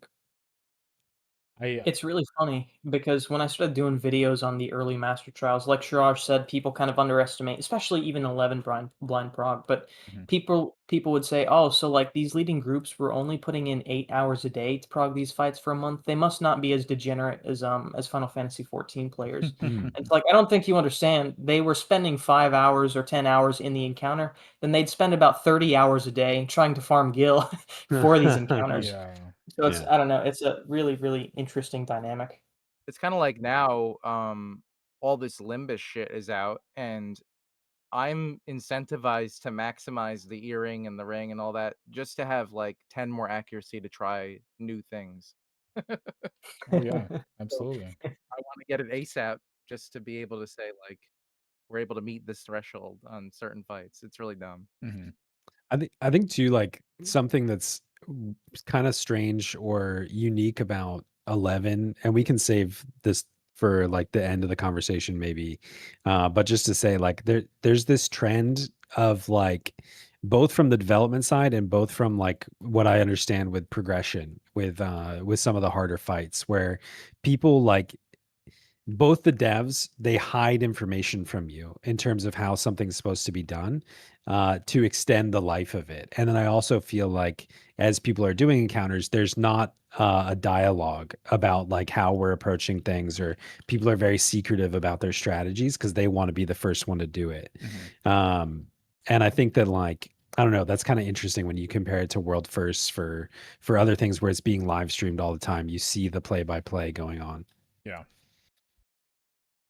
Yeah, But so I can Oh, you go ahead. I was just gonna say I think part of that has to do with not only the amount of eyes that are involved in the different communities, but also flowing and Yeah. viewers that are doing that stuff. What were you gonna Yeah, say, it's, Vice? yeah, it's a little irritating, at least from my perspective, where I'm a little bit more privy to what different groups are trying, but because no one wants to talk. This was a Mhm. lot worse during, Oathsworn Blade. Because no one wants to talk, it's like Mm. progress I'm sure progress wouldn't just, like, immediately leap into clearing a fight because these fights are incredibly difficult. That having been said, I would like more groups to be a little bit more open about the progression. No problem if they're not. I mean, it's their hobby. They're free to do what they want, but um, it is a little All I'm saying, unfortunate from my perspective. I tried to be vocal in Oathsworn Blade, and I got blocked. My Yeah, yeah. understanding was that Vice was actually the seventh party member in there with a camera recording. No, He was Oh. just Vice running was around me. and the news guy. Me and Vice Yeah. were the same person, bro. Oh, okay. Yeah, so right now I'm having to use an audio switcher so that I sound like I have a British Yeah. accent from time to time. Vice is just a plant, and he's just trying to get info from the other groups for Shirash. Yeah, I like Did you that guys idea. think that Master Trials were the only thing that me, Shiraj, is good at? I'm Yeah. good at impersonating other people too. But yeah, like I genuinely tried to reach out to people for the Master Trials, and I got blocked. Like even to this day, people do not want to talk. I think that has less to do with the Master Trials and a lot to do with I'm just kidding. I'm just kidding. Oh, no shade. Do you, I mean, Uh, I think that there's probably a variety of things going on. Like one based on like the way people progress some of these fights, and maybe we shouldn't like get into this side of it necessarily, but like there's some like secret stuff going on that people don't want to talk about publicly, mhm. like where Oh they're yeah. like, I don't, we're not going to share our strats because we're exploiting something, just to get through this phase or whatever else. But I think also just like, I don't know, I think that because it's such a the nature of the fight is just about the like the flex in a lot of ways. Mhm. And so people want to be the first one to do it, so you wouldn't give anybody a leg up to beat you to that point. Oh, definitely. I mean, one thing I will say, right, and this kind of contradicts that. A lot of the people who try and prog at first don't actually do it with the brag intention in mind. That Mm. actually usually comes from the people who think that they're good beforehand and then just try and hop on the bandwagon. Yeah, Mm. so usually the people who do want the flex component of the master trial weapons are also the people who talk about them being a waste of time. And Mm. also being so-called easy, you know what I Mm. mean? Well, speaking of which, let's talk about the easiest, most biggest waste of time master trial, Sealed Fate. I like that fight. I haven't done it, but it looks interesting. I think there's something kind of like visceral about Ultima and Omega as it like deals with Final Fantasy 11. They're such iconic characters in the Well, that arena is entire. sick too. Oh yeah, the this is in the, what is that arena called? The Imperial Paradox. yeah, thank you. Imperial Paradox, and where this is where Prometheus trying to break through. Is that correct, Vice? Yes, that's close enough. I'm not going to get into the lore of Promathia. He's a little bit complicated, Mm-hmm. but long story short, there was someone stored somewhere in that area that they were sealed there because they didn't want that person getting through to Vanadil. Not sure if a Mm. lot of people know this, but the Promathia at the end of Chains of Promathia isn't actually Promathia. It's closer to like a Promathia avatar. That's Mm. literally just some dude who accidentally absorbed too much of Promathia because of the Zillard experiments, the Keeper of the Apocalypse. But Oh, again, I'm not going to get into the lore there. The original Promathia, like actual Promathia, he has been dead since the beginning of Vanadil. oh, He's interesting. I had basically no the idea. anti-god to Altana. Mhm. What's that? Promathia, the Hmm. actual Promathia, is kind of like the antithesis to Altana. Mhm. Yeah. Again, not getting into too much of the lore, Promathia apparently was actually a good guy way back in the day, and he took on all of the emptiness which was threatening the world of he and Altana's. And Mm. he sacrificed himself, so he wanted to take all the emptiness to himself and die. That's why, like, when Prometheus' will reemerges in that thing at the end of Chains of Promathia, it's really random when you hear that he wants to absorb all the emptiness, then die. It's like, okay, that's weird. Well, the reason Okay. being was because right before he died, he was trying to sacrifice himself to save Altana. Oh, that's really fucking cool. Mhm. For Ultima and Omega specifically, what I understand about them is that there are two sorry, Jesus Christ, biotechnological weapons. I can talk. And they are just remakes of old ones that were created by the Zillards. So the two that we're fighting are actually proto versions. They're not the original versions, which are both likely locked away either in Limbus or Tartarus. They're not exactly sure, and they were created by the Zillart to fight the Avatars. Is that right, Vice? Yeah, a lot of this is speculative. I think Mhm. it might be expounded on in some translations, or I'm sorry, in the Japanese story material, but that's what it seems like. Okay. Like for instance, Phoenix is supposed to have died in that war. Like, what did the Zillart use to kill Avatar? It's probably these. Mm. Okay. And Interesting. that's kind of the general lore of Ultima and Omega in Final Fantasy in general, right? Is that That's they're true. the creation of the ancient society or civilization that's long gone that was meant to kill gods. Hmm. Mm. I think it's worth saying, and I don't think it's been mentioned, but each one of these master trials corresponds to an expansion of the game, Mhm. and as the Mm. wings of there is a master trial for every expansion. I mean, it's not to say that they won't ever make another one, but it's highly unlikely that there will be another master trial because of that. I've voiced this before. If they make a Shantoto Master Trial, I am deleting my YouTube channel. I do not care to talk about that one. Oh man, I'll pick up your mantle for that one, Vice. That'll be It'll be Kind of much lower quality. The information will be mostly incorrect. But I'll do it. What that wouldn't that still follow the I mean Shantoto Ascension Mhm. is an add-on, you Mhm. know. We get Yeah. that. What if one of them you just fought a big crystal? You know? Yeah. I want Yeah. those to Crystalline be high tier. Prophecy. I've said this on the forums, like those should be high tier battles. Like let's not 100%. waste those arenas. 100%. I think if As devs long as the like, master put all these trial effort, requires as long as the master trial requires like climbing Quifamaya oh, the that'd be tower great. Delphi Tower, uh All crystal. getting your seed spiles or whatever, yeah. The Delphi Tower Master Trial. I mean, like the master trials are one good use. Mhm. Good is definitely subjective. Um, but use of assets that the game devs have worked on tirelessly to create some one-off fight. I'd like to see Yeah. more Mhm. things be reused and refought and rescaled to high level. Well, the thing that I really and like I didn't realize this until we had this conversation to this point is that they're not just like, oh, here's a fight against some assets that we have. You know what I mean? Mhm. Like there's lore attached to them that makes sense in the universe, and it kind of reminds me in a way of how like 14 or World of Warcraft or some of the other games currently are using their like story mode of, as you play through the game, you fight a certain encounter. And then when you get to the extreme mode, like you get the last chapter of the story really. Like Mhm. it's not like it's just made up, Like Gold of tacked Bahamut. on. There's actually some Mhm. cool lore that's unfolded through that experience that Yeah. completes the entire picture. Yeah. Mhm. It almost is enough to make me want to start a new character and actually pay attention to the story. But I know I won't do it. I can't do it. My ADD won't let me. But my understanding is the modern day Proto Ultima Omega were created by Nagmalata, who is he has some position in Juno. Yeah, Um, part of what's called the Armthron Society, Armathron Society, something like that. So he recreated these things and he's trying to use them to, I think, stop you, the adventurer, right? That's what it seems in Chains. Yeah, it's Yeah. not really like you don't really know what he's using it for, but Mhm. the time he does find it convenient is in the mission actually on the airship. Right.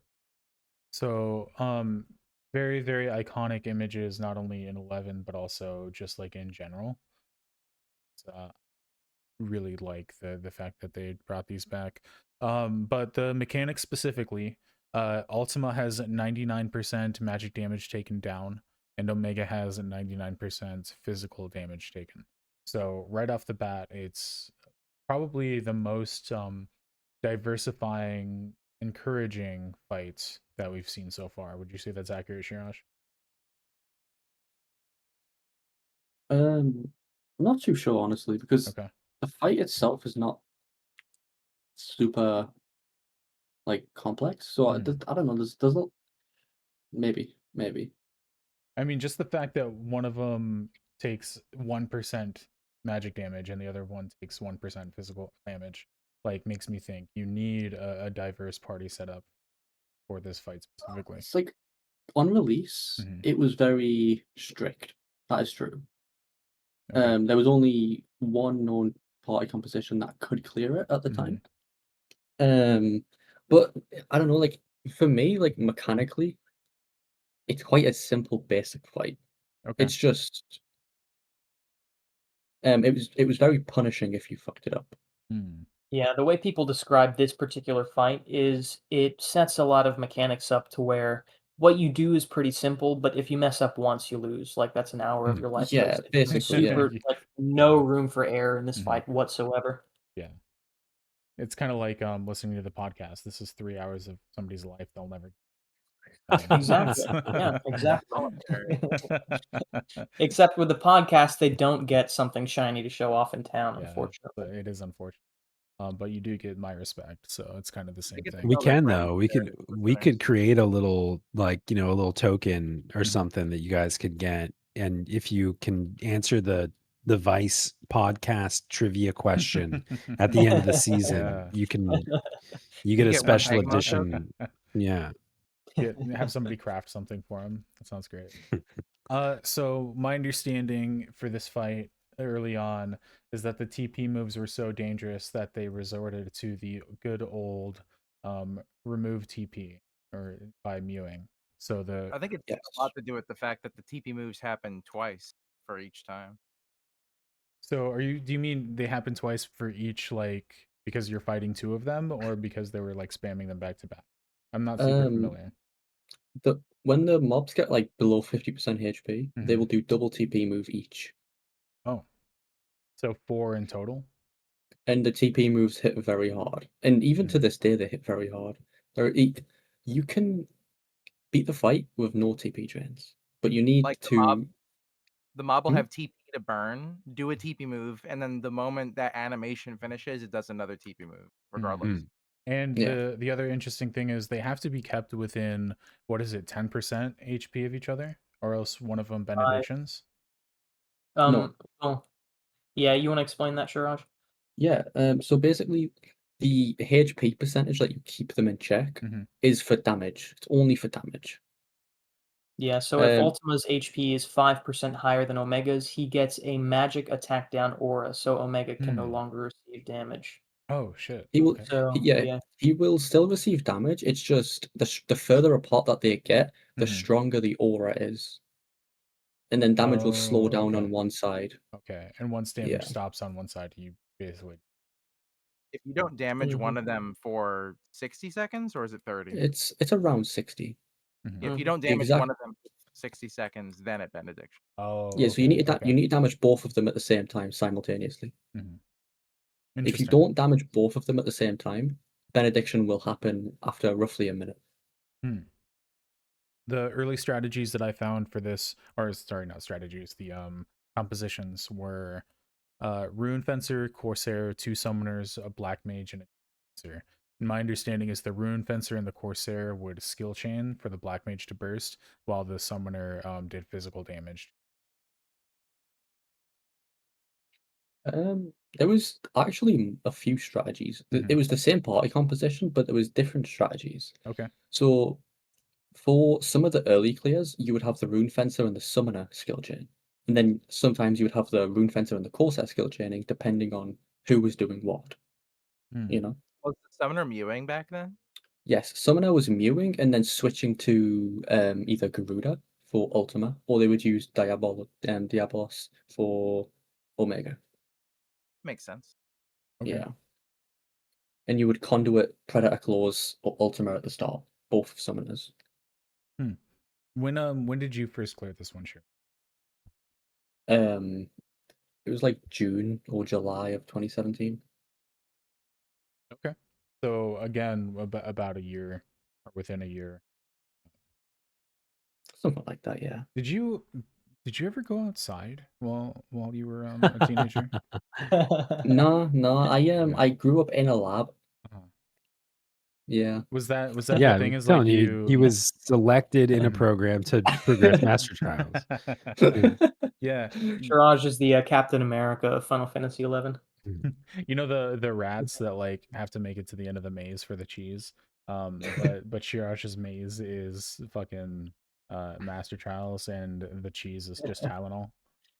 I was gonna say, Yeah. like, I think it's not that he was like Captain America. I think it's just that there was so much Tylenol flowing through that baby that they Yeah. had Yeah. to That's put him in a crazy. bubble.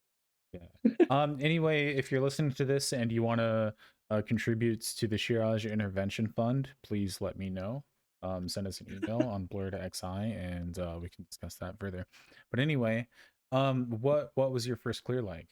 What's what did you? I assume you went Rune Fencer on it because I don't think you play any other jobs, right?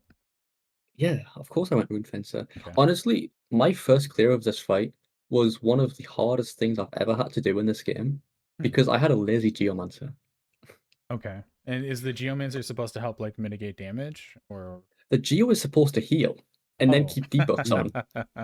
Oh yeah, that So could be a problem.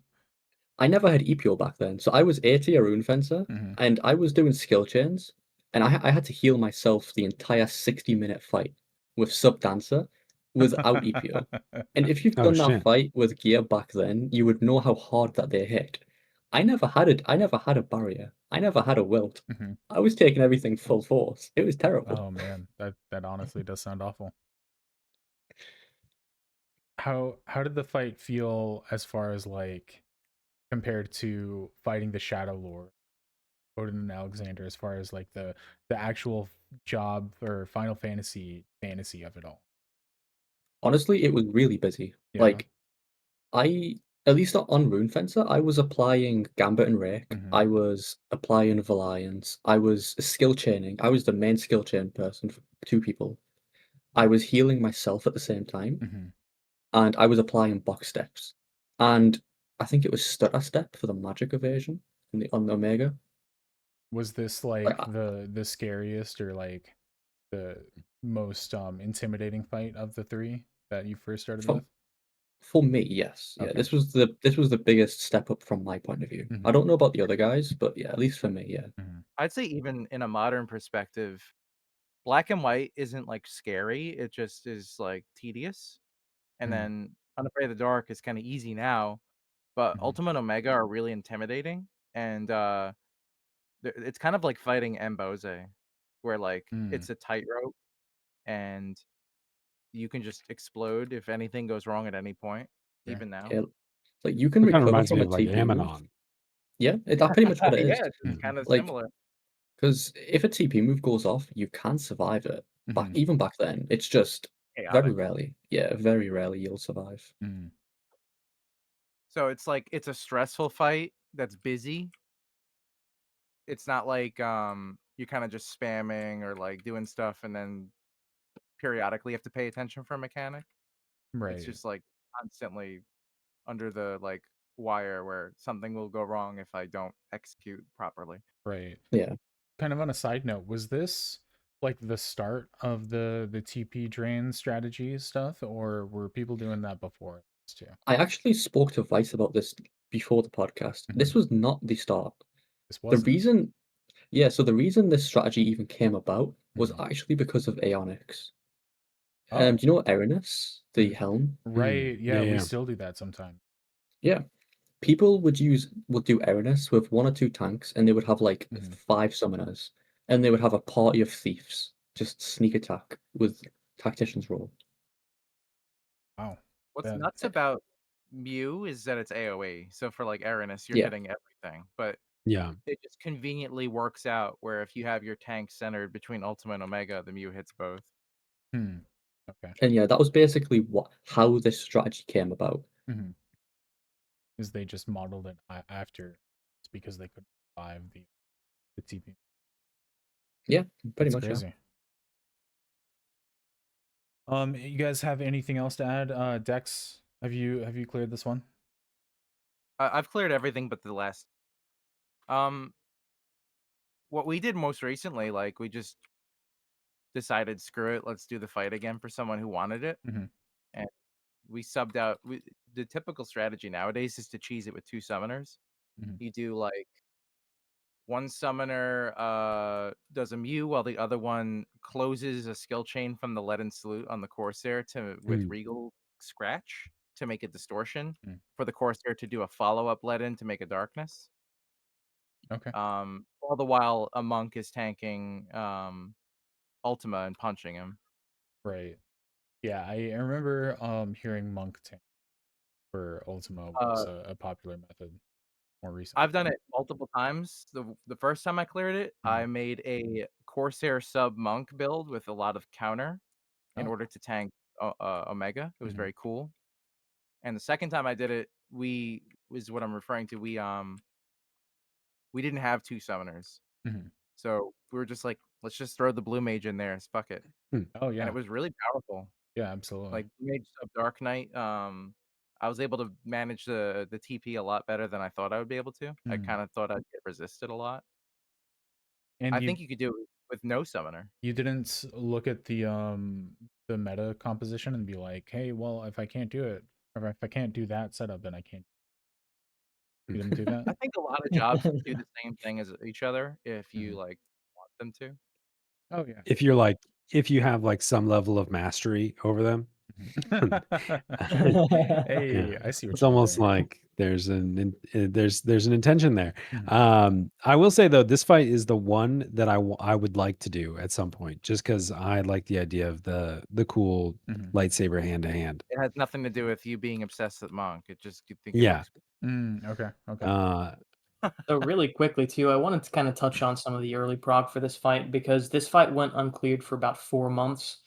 The amount of That's time that it mm, took people to clear Unafraid of the Dark, by that point in Sealed Fate, they were just getting a feel for all of the mechanics up until 50%.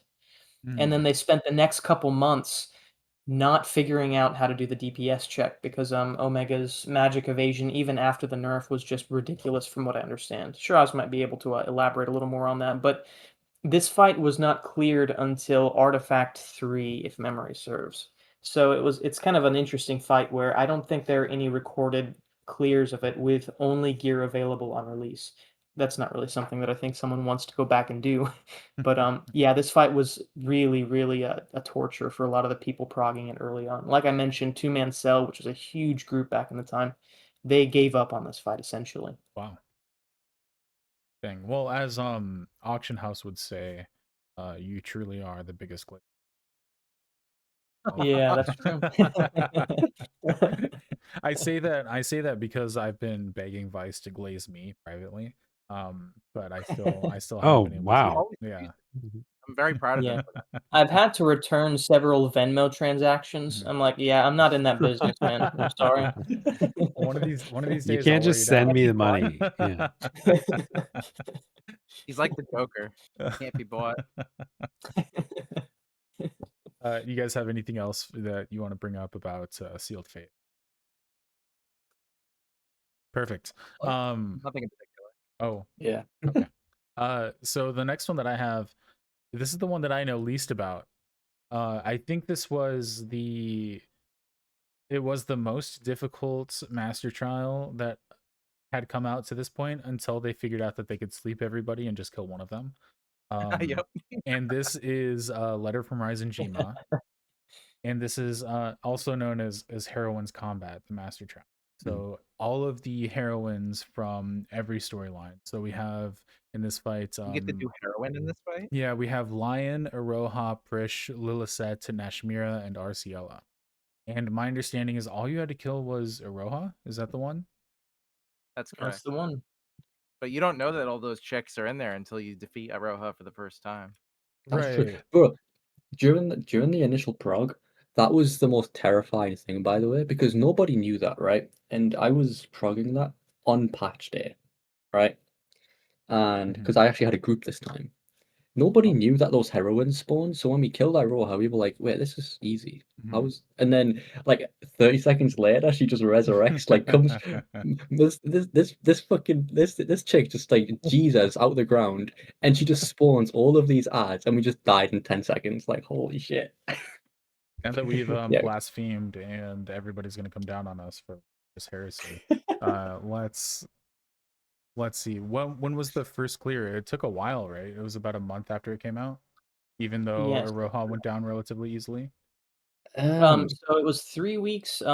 It came out on August 7th, 2018, and the first clear was on August 31st by Alison's group. And the world first clear, by the way, took out all 5 ads.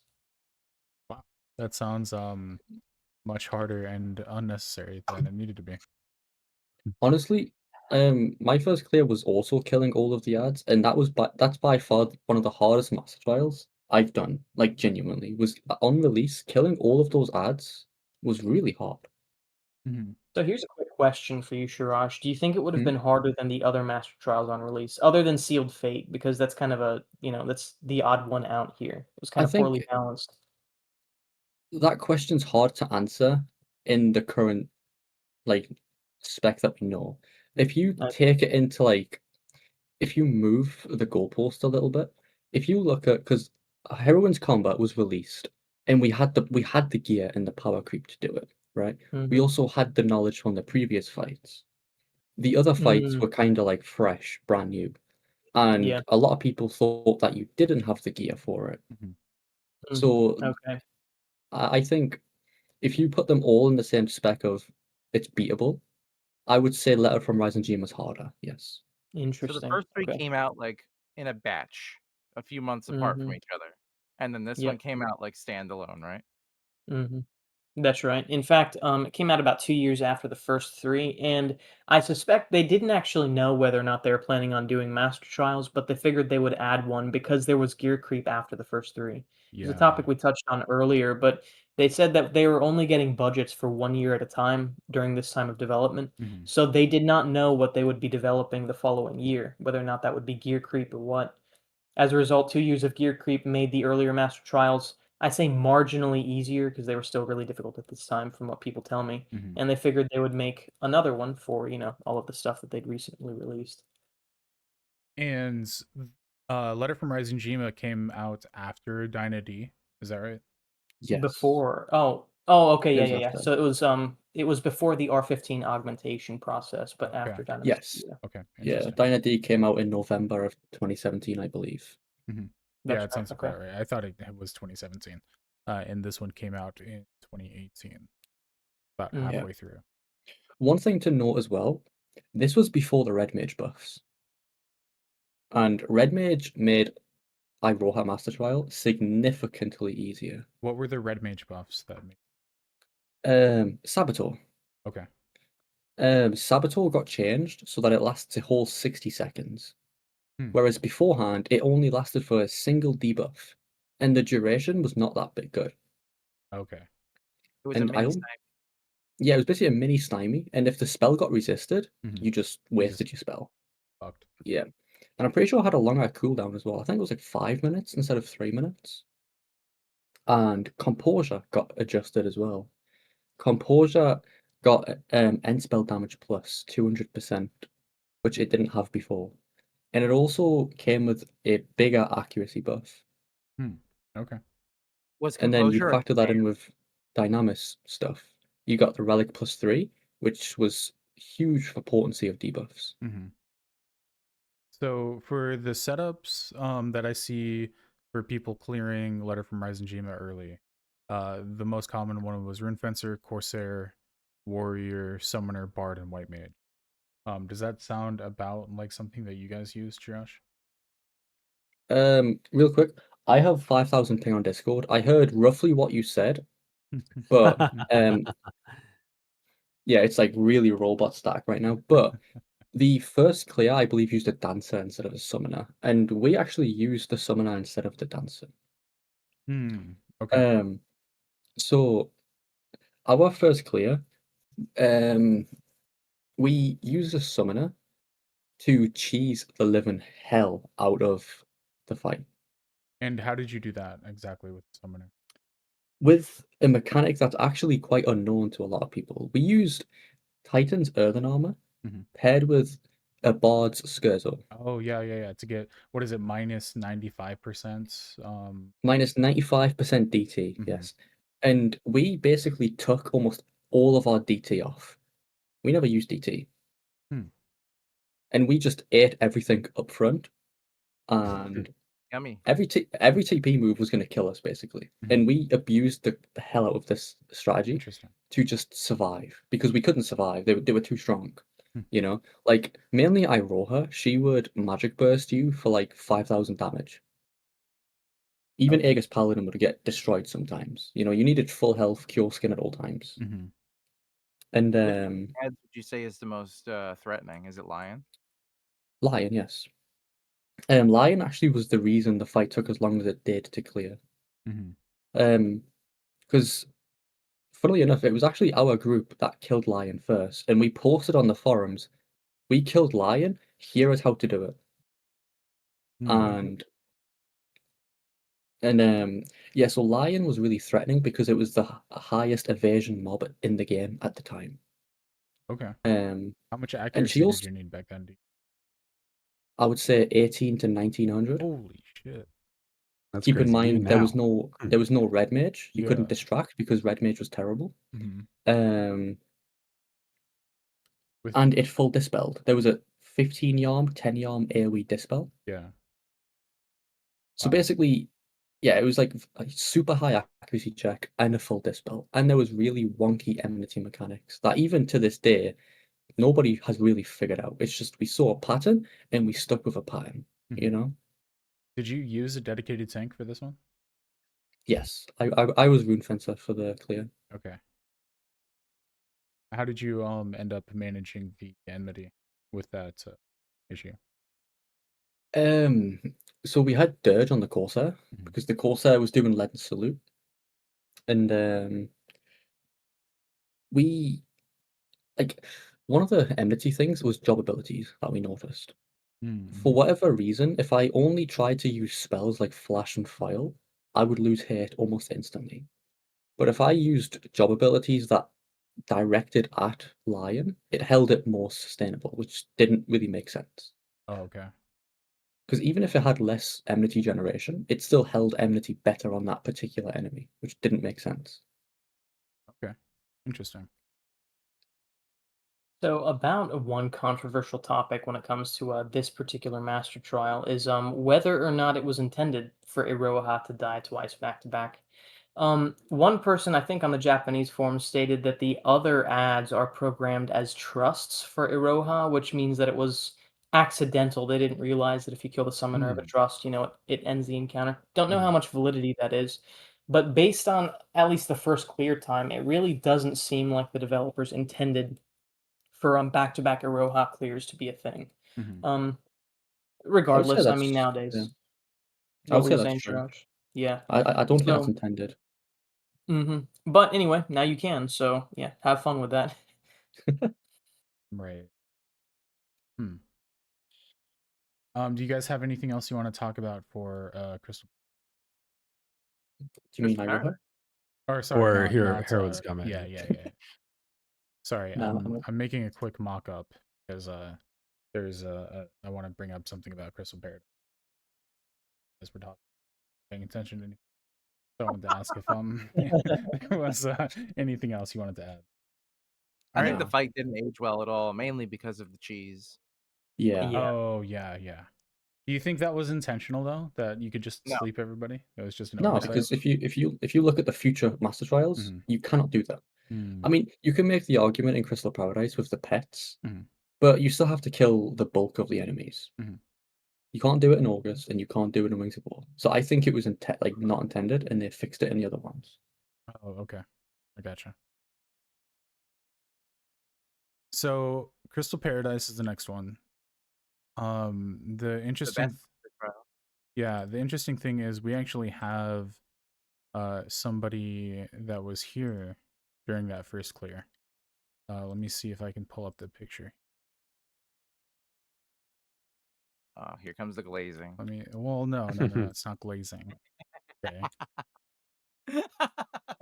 It's not going to pull up, but I will I'll get this conversation started and then I'll get fixed. So, Shiraj, you were part of the first world clear about this, right? With the other people that you play with. Yeah.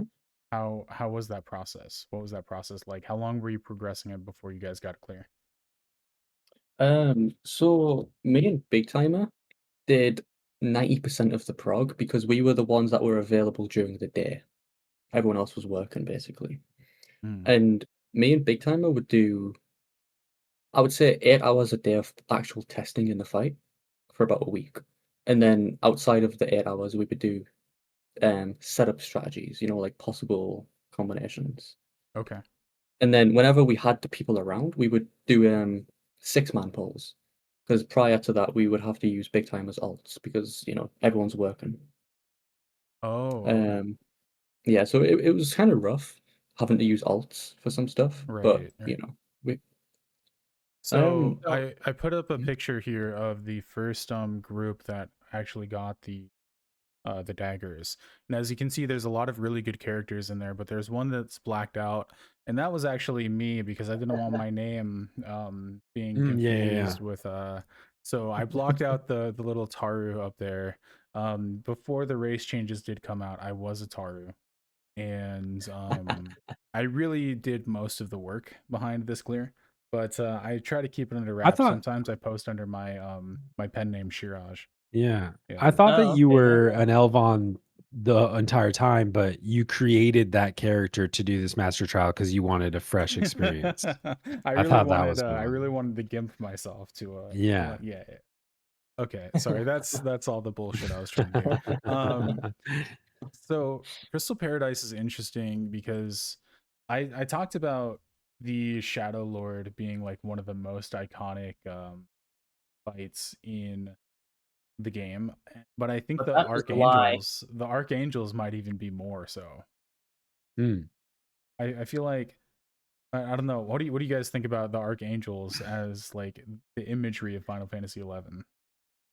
I would agree with that. It came Definitely up out there. Zillart came out with the, North American launch of the game, so to a lot of North American players, I mean, it was base game for all intents and purposes, and they were like Yeah. the big boys, so to speak. Yeah. I think yeah, too, for a lot of the PlayStation 2 like North American release of the game, like Apocalypse Now was like the pinnacle of Mhm. of like crazy fights and stuff for a long time. You mean Yeah, Divine that's a Might, good or do you point. mean do you actually mean Oh yeah, Apocalypse? oh yeah, yeah, or Divine Might or whatever else. Yeah.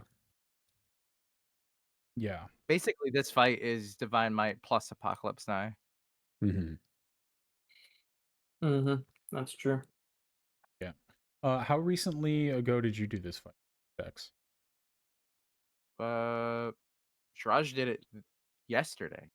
I've done this fight. It's been like a year now. Okay. And so for this fight, we have all the archangels that we already mentioned, but then we have the two brothers of Juno, right? And Yep. they Yes. are in the lore. I think they're where did my The um Zillart. are Little they bro, big bro. Zillart or are Yeah, they there's the Zillart. other ones? There's No, Zillart. there's Zillart. Okay. So they are They're trying like true to Zillart. in the story they're trying to recreate the disaster that happened to the Zillard to get revenge, is my understanding.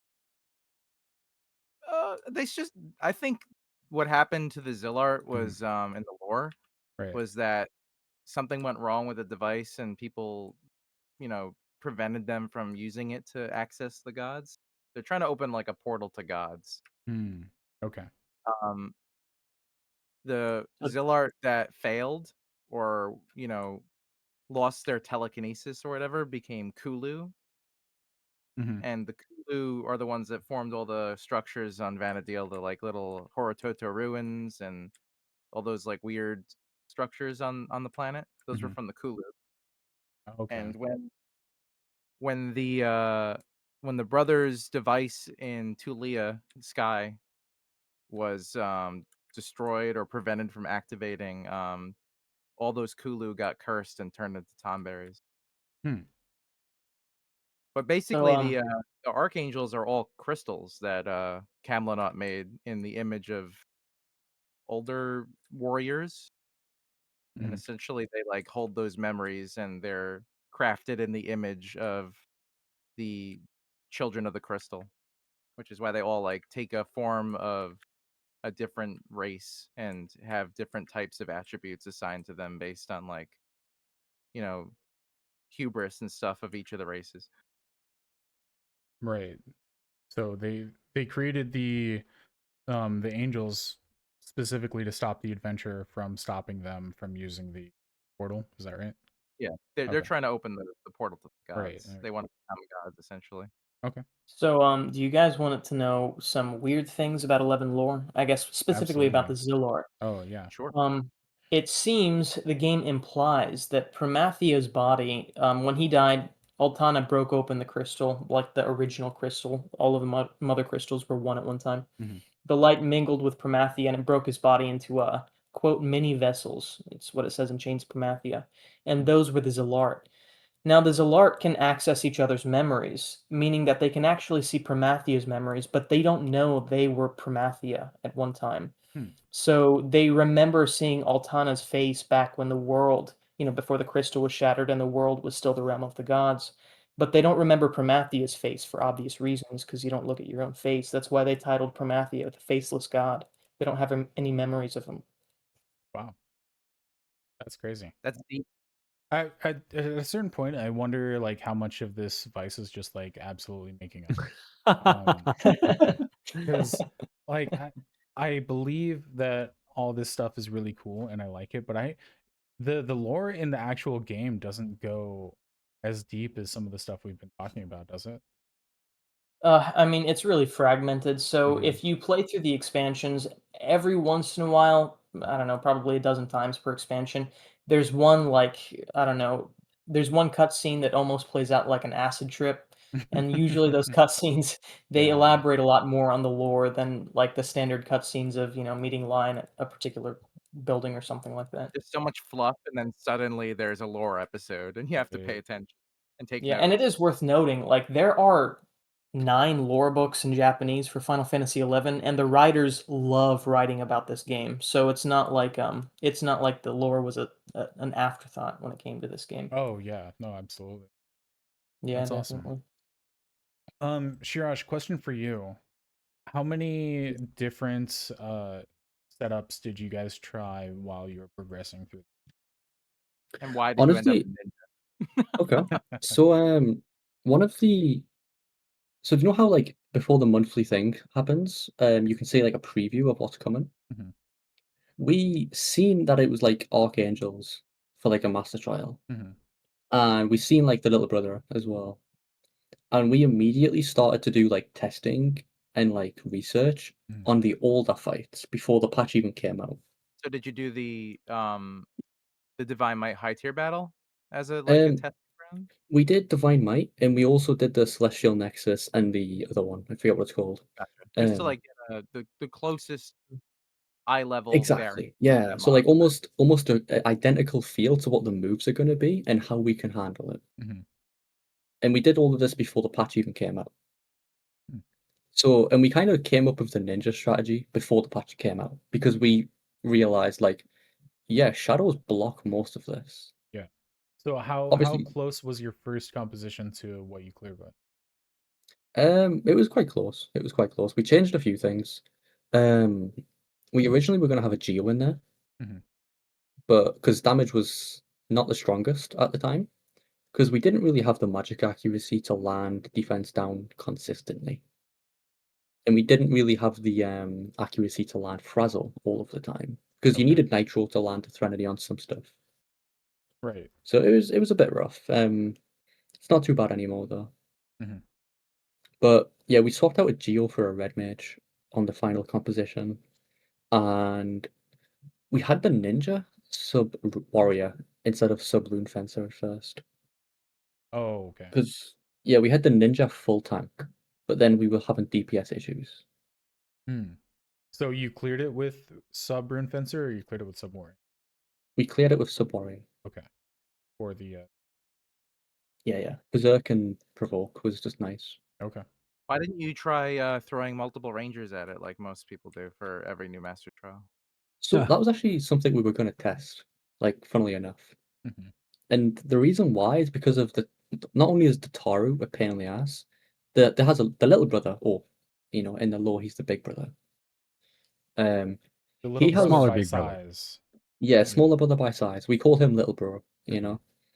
and he basically has really weird enmity mechanics, Okay. and he teleports around, bouncing between players, and the only way to keep him under control is shadows, Mhm. Oh, interesting. and his attack is called Vortex, is a hit reset, Mhm. and it randomly takes 1 to 4 shadows. So if you're ever doing that fight and you get terrored with 3 shadows, unlucky, my dude. Mhm. Um, but yeah, like Rangers couldn't do that because he would randomly teleport to people and it would just cause problems early on, You and you just couldn't really waste too much time on yeah. that. You just teleport to a ranger and okay. I thought you were Basically, going to say the DPS wasn't good enough. no, the DPS probably would have been fine. It was just a matter of we ended up would waste too much time Mhm. due to him teleporting around. Hmm. It would just be a bit obnoxious. Wow. So how many attempts do you think it took you guys to Um, how many hundreds? once we Mm. 100. for this one in particular, it's kind of weird because we had the strategy within a week, you know, Mhm. and as soon as we had the 6 people, we told them what they needed to do. We had the whole strategy outlined. First try, we killed the little brother. We died on the big brother. Mhm. The second try, we actually killed it. Because we had everything outlined perfectly. They just needed to execute, So your and they second try, execute. once you had the strategy like actually. Yeah, yeah, yeah, yeah. Okay. Wow. Because Did you get blindsided by EV at the end? yeah, we did. Yeah. What's I Evie's mechanic that gets? At 30% HP, Mhm. Archangel Elven has access to Spirits Within, Okay. and as you know, that is a breath-based HP check. Isn't it her special spirits within? No, it's just a single target. Gotcha. Yeah, that would be unfair if it was. And so basically, when on the second attempt when we cleared it, Mhm. I died. I died on it. We were pushing EV down. She benedictioned, which sucked, and then we pushed it down again. And then at like 25%, I just got Spirits Within for like 30,000 damage. And just got one shot. Yeah. And then we kind of found out that you can ninja tank with Migawari and just eat Spirits Within with Migawari. Mm. Okay. So So were you guys not kiting her? we didn't kite her, no. We didn't come Okay. up with a kiting strategy until later. Oh, Interesting. okay. Gotcha. Yeah. So how has the strategy changed between when you guys first started now? When we first cleared it, we Mhm. didn't kite. And then outside of that, the only change is the kite. But I'd say I've the modern seen. strategy now, Mhm. you kite her around the center circle, and you even leave the pets up and kite them too. Are Yeah. We you originally killed the behemoth, yeah. are you kiting the whole time, or are you just kiting EVs You with this kite one? you kite when EV's at 35%, which I mean I say 35% for safety. Mhm. Um Avoid the spirits uh, within. yeah, and you also kite after the benediction because EV's guaranteed to benediction at least once. Okay. Hmm. So yeah, you take her down, benediction happens, you take her down again, and then you kite at 35%, and then you just it's like a victory lap, Mhm. you know? Yeah, it's like a victory lap, and then if you die during the victory lap, yeah. Yeah, yeah. So, It's it's really problematic too because you're not just kiting EV, you're kiting the pets that you didn't want to kill. mhm, And Yes. as Shiraj was saying before, they did the behemoth, but like the modern strat is to leave them all up. mhm. And the problem one is the turtle. If the turtle hits the tank too much and gets TP, you could get tortoise songed and then you lose all your buffs and the fight's over. How many pets are in this fight? There's two 5. orbitals, the behemoth, the adamantoise, the dragoon wyvern. Am I forgetting anything?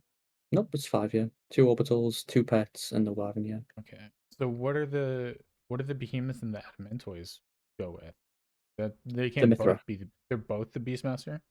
They're Correct. both the Beastmaster, So yes. this Beastmaster just gets two pets and fuck us, I guess? Yes. Wow. Okay. All And right. Well, I they're mean, it's both sort of like pretty the awesome what, like too, which is the really gross.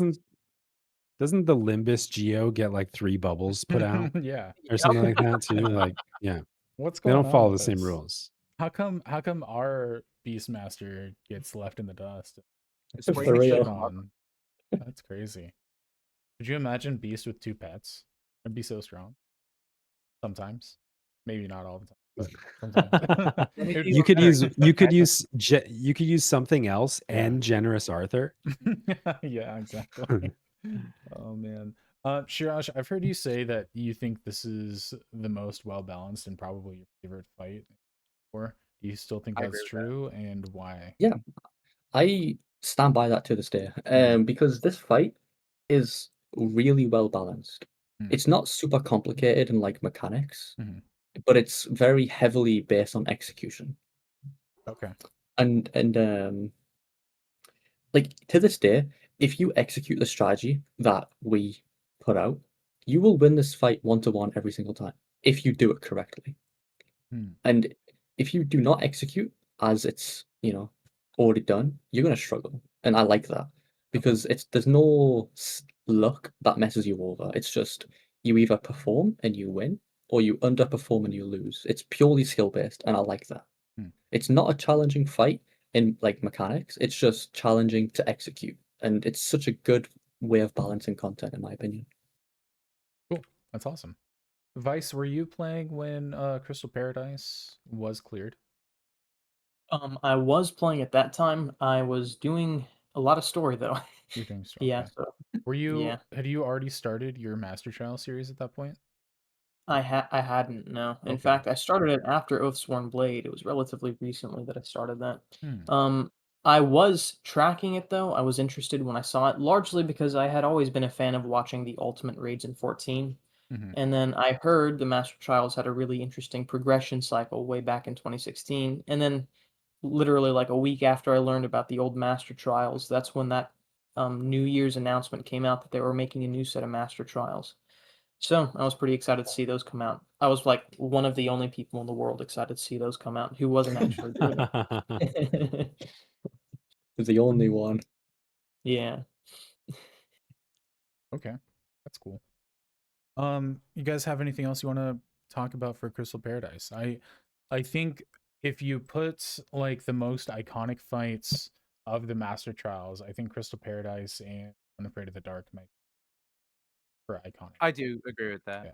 Yeah, Yeah. definitely. But I think that the Alexander Odin fight has better lore, personally. I don't know about it. One thing, Yeah. I'm not a law person. I can't comment. That's a So yes. Alexander, Odin are really awesome. Also, Oathsworn Blade is really awesome. Just my personal opinion. Well, Oathsworn Ultimately, like Blade. all of these fights are Mhm, super well designed and super well placed in the lore as to like they pick the best possible targets to make mhm, you fight. Oh And yeah, yeah. sad that most people won't engage in this content. mm, yeah. Yeah, well, it's some of that. Here's another thing, though. A tiny fraction of people in 14 ever try ultimates. There's a similar conversation going on in 14, like they're a waste of resources, so to speak. The thing is, by not offering any rewards and by keeping the amount of players who feel obligated to do it very Mhm, small, they're also kind of allowing themselves to make them ridiculously difficult and more of a spectacle for people watching those who are trying. And I think that's kind of an interesting dynamic of the master trials. Again, that's very subjective, but that's something that I've always found interesting. I was having this It, conversation with Shiraj a few days ago, maybe a week or so ago. mhm. Do you think that the amount of players that engage in ultimates or whatever the highest pinnacle content in 14 is less of a percentage than people who engage in Master Trials? I I would don't assume actually it's more. know. See, I would say it was higher, like unironically. I think Yeah, I would Master assume Trials it's might more. have a higher because 14 has such a huge casual player base.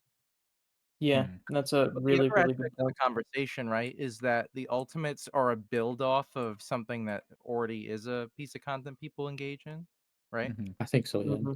Yeah. So like mechanically, you can learn a fight, then enter the fight again, but on hard mode, and then enter the fight again on ultimate or whatever. So Well, it's Ultimates do more have a accessible. lot of like unique mechanics. So a lot of people will farm out Savage to learn the mechanics for what they expect to be in the fight, and usually those are reused, but there will be a lot of unique mechanics. And that's why some Ultimates, despite the fact that like literally thousands of people are trying to get world first on those fights, some of them take like 9 days to clear, which is insane given the numbers that are flowing through. mm. That's fair. So, like, a really good example of that was, I think phase 5 of Omega Protocol. It That had is the Yeah. worst mechanic ever. Don't even, nah, yeah, that's I terrible. mean, it is literally the most ridiculous thing that you could possibly imagine, and it's set, like, close to the end of the encounter. I mean, it was really ridiculous, but also there was no way for people to prep for that. You couldn't go to Savage to prep for that. Also, you needed to go through phase 1 through 4, which were insanely difficult just to get practice on phase So to 5 get to the of Omega very end and Protocol. surprise, you're Yeah, screwed. exactly. I mean, it's not too far unlike Oathsworn Blade, but one thing about Omega Protocol is it kind of traded a lack, like it's a shorter encounter, so that was nice, but it also had a very high execution check. Whereas now that like kiting ideas and using Red Mage for the Zola's strat is known, like Theodore is, it's difficult to get to Theodore, I'm sure, but execution wise, he's not as difficult. Mm. If we want to jump into that topic, I think that might not be a part of the thing in the game anymore soon. The What Are you exactly? talking about a certain exploit that was used in Yeah. August? Oh, that, that'll be up for the devs to do with that. I Do you guess. think they'll patch that out? I think they will. Really? Because they never patched Iroha, which I feel like that's a Yeah, much bigger thing. yeah, that's what I was gonna say. They'll do that. August. But on the going into Oathsworn Blade, Vice, since you said that's your favorite lore and background, do you want to give us a little bit of that background instead of me fumbling through it? Oh yeah, you're good. 11's lore is a little bit weird, so it's Mhm. not really an issue. I mess up lore all the time too, but as far as the main big bad guy of Oathsworn Blade, it's August, and if you think I'm a big glazer, Final Fantasy 11 basically glazes August for the first 3 chapters of Seekers of Adoulin. How so? August, yeah, he's basically known as like a force of nature. Mm, It builds up like one particular mob, like one of the Nockwools, saying that yeah. it completely went undefeated forever until August casually walked by and beat it. And that happens over and over and over again. Well, by the time August goes and has his butt spanked by Hades, he has all of the Nockwools with him. So it's like the most powerful retinue that you could possibly imagine. Mm, And there were a couple other people involved, but models were never made for them, so we're not going to think about them. mhm, But yeah, essentially, Oathsworn Blade, the Master Trial, is the opportunity to fight the strongest retinue that ever existed theoretically in Final Fantasy mm. 11, just in terms of normal people and creatures. Yeah, so my understanding is Theodore was the Deathborn Soul or whatever it's called. And he Mhm. was the only one that could stand on equal footing with August, but August brought him and the Knockwalls over to his side. And Yeah, that's exactly right. August then introduced Theodore to alcohol, and then he remains a drunk for the that remainder makes of sense. time. Yeah. Well, I mean, August August is introduced useful me to too. alcohol. Theodore is basically like the world's most reluctant babysitter, is how I view it. Like he's just got charged with taking care of Adeline once August got himself like locked away. So Yeah. it's kind of sad. Yeah, it is really interesting lore because Theodore and August were kind of like the dynamic between them were like Cloud and Sephiroth, like a super insane rivalry between the two. Mhm, But Theodore, being a servant of Hades, saw Hades kind of lose his mind over the eons of time, so he went over to August's side, so to speak. hmm. But yeah, that's kind of the lore. You're facing up against these 8 insanely powerful mobs that, oddly enough, had all of their butts spanked by Hades. Yeah, and from my understanding, the first clear was once again Big Timer carrying 5 other scrubs through uh the win. Does that sound about right, Josh? You're gonna get death threats now. Just kidding. I'm trying to minimize Shiraj's role so that way his ego doesn't get too big. It's But like the other 4 people in that group progged for 10 months. They sold their soul for that world first clear, and here I'm in it was actually Big Timer 5 boxing. No, I'm just uh I I like this. Traj doesn't deserve any like praise. I don't. oh That's man. fun. Um what was your first impression of the August Master Trial? What you guys were Brace yourself in Honestly, for a rant, boys. yeah, this is gonna be a rough one. At first, I thought it was like really interesting, Mhm. and unironically, I did. And then we quickly started progressing into the fight, and it was like, wait, what is this regen? Why is this regen a thing? Uh-oh. This is the strongest regen I've ever seen in this game's history. What is this? So what was the regen? So whenever a Nakul spawns, Mhm. August takes minus 99% damage. And That's then fun. August also has a regen effect of like 32,000 HP per tick. Holy shit. And yeah, it's not very fun. And Mhm. we were having issues with killing the Knuckles early. So and the longer you leave the Knuckles out, the more the regen, you know. Mhm. And yeah, so whenever we would take August down, the regen just put him back to full health. Hmm. And Okay. then we had to take him back down, and then another Knuckle would spawn, and then the regen would put him back to full health. So It was was just the first part of the fight was essentially just spawning the Knockwools so that you could damage to August? so you need to do damage to August to Mhm. spawn the Knuckles. Right, right. So you just do enough to spawn the Knockwools, kill the Knockools while he's regenning, and then once that's done, you go back. Yeah, it's like you have to bounce between them. Yeah. How dangerous were the That's all you Knockools? do. It seems pretty Yeah, easy. it seems really simple so far. Honestly, Five star joke compared to them. it's super easy. You know, we just needed to just do damage. Mhm.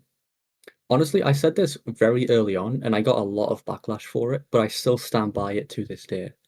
The Knuckles in Oathsworn Blade are way threatening than V25s. They make V25s look like pussies.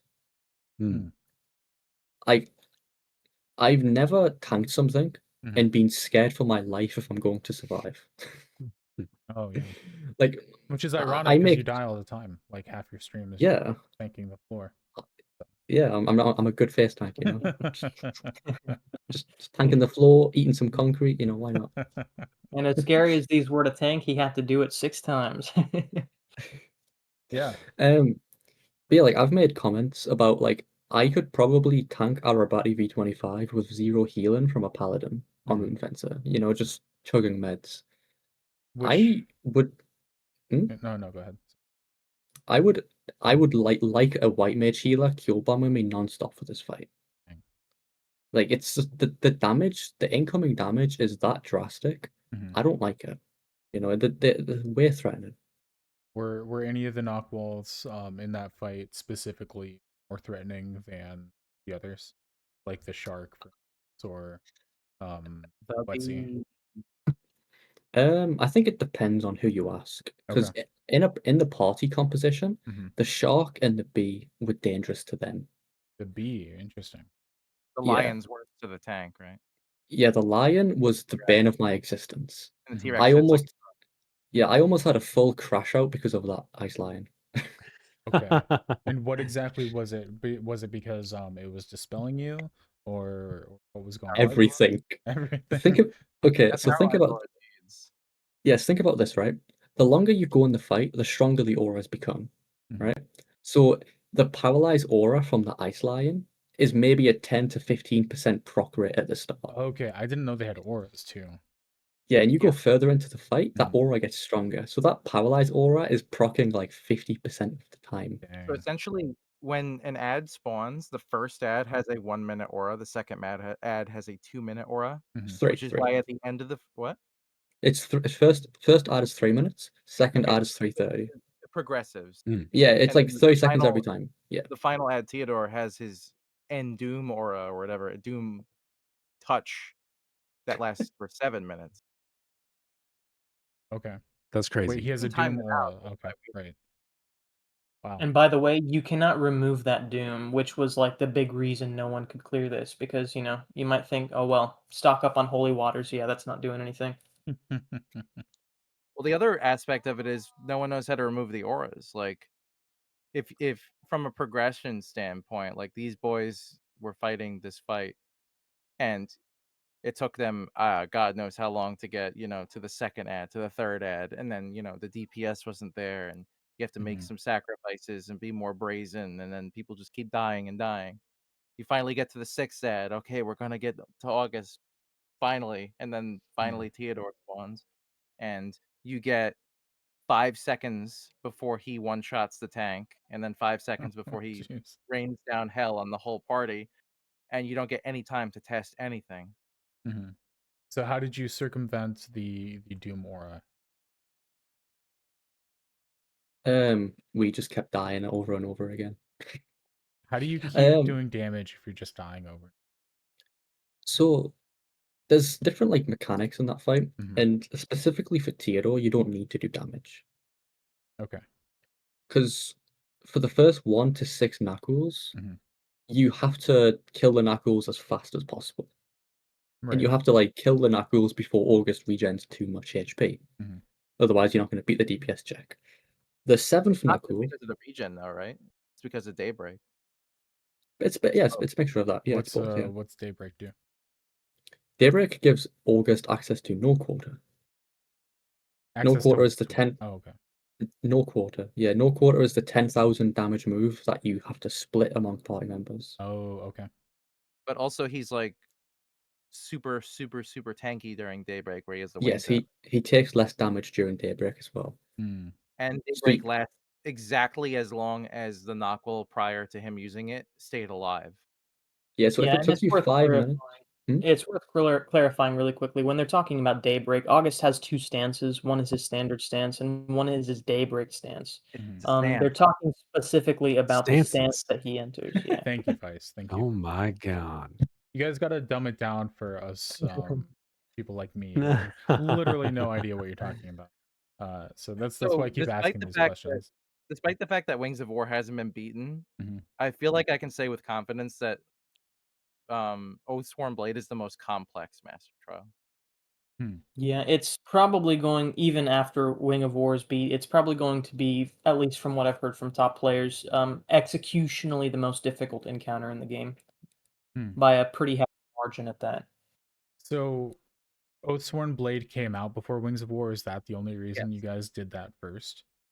yes, But you Mhm. attempted Wings of War before you cleared Oathsworn Blade. Yeah. yes. We Oathsworn basically Blade got didn't go cleared for 12 months. Yeah, it was a 10, long time. 10 months. Okay. Um, Don't we insult him like that. we we we kind of hit a roadblock on Oathsworn Blade, Okay. and we kind of seen Wings of War as like a get out of jail free card for a little bit, Okay. and then we kind of hit a brick wall in Wings of War, so we went back to Oathsworn Blade, Mhm. and then yeah, we just kind of stuck with it because both of them are at a dead end. Let's just go with the earlier one. Mm. Okay. But how many So times did you feel like quitting during Oathsworn Blade? Honestly, I I enjoyed Prague 0 times. It was the most mission. I thought that was going a very different direction. The way you like open that up, you're gonna talk about how much you love the game and like how much you enjoyed the fight, and you're like, "Fuck this whole thing." But yeah, Bro, this fight almost made me crash out. Like this was one of the first fights in the game where I pretty much I did throw in the towel, and it was other people like Big Timer who like dragged me back, you know. wow. And it got to the point where I was almost fully done. Mhm. And Yeah, yeah, so sorry. go ahead. I was gonna say I've seen a question in the chat. Do you lose XP in the Master Trial? Yeah. Yes. Mhm. As the tank for the Master Trial, I lost 2.4 million exemplar points doing this fight. That's crazy. Well, you're the tank. Describe how you learned how to circumvent Theodore in the world's first clear, and then we'll talk about EXP loss. Yeah, so I really can quickly, I just want to articulate something about the differences between Big Timer and Shiraj's mentality in this fight. I reached out to Big Timer first and heard, what he had to say about the fight. He said, "Oh yeah, Prague was really smooth. Even when we hit the wall, we were still trying to improve certain things, and it was just a good time all around." I talked to Shiraj, and he was like, "I literally wanted to kill myself every second of this fight." Maybe we should redo this episode in the future with Big Timer. Take Yeah, this up. that would be awesome. Yeah. Oh I feel man. like that's pretty common for any kind of like end game progression though, in the in across multiple games where it's Mhm. like somebody's just there enjoying it, like, oh yeah, we're making progress. Hey guys, we got 1% further. And then like there's the other personality type that's just dying, like look. the entire time. Look, my explanations are really valid, and I'll explain why. Okay, so think about this: every single Nakul has their aura, right? For example, the dinosaur, the Kalunga wannabe, Mhm. he has an attack down aura paired with a burn aura. That burn is minus 250 intelligence.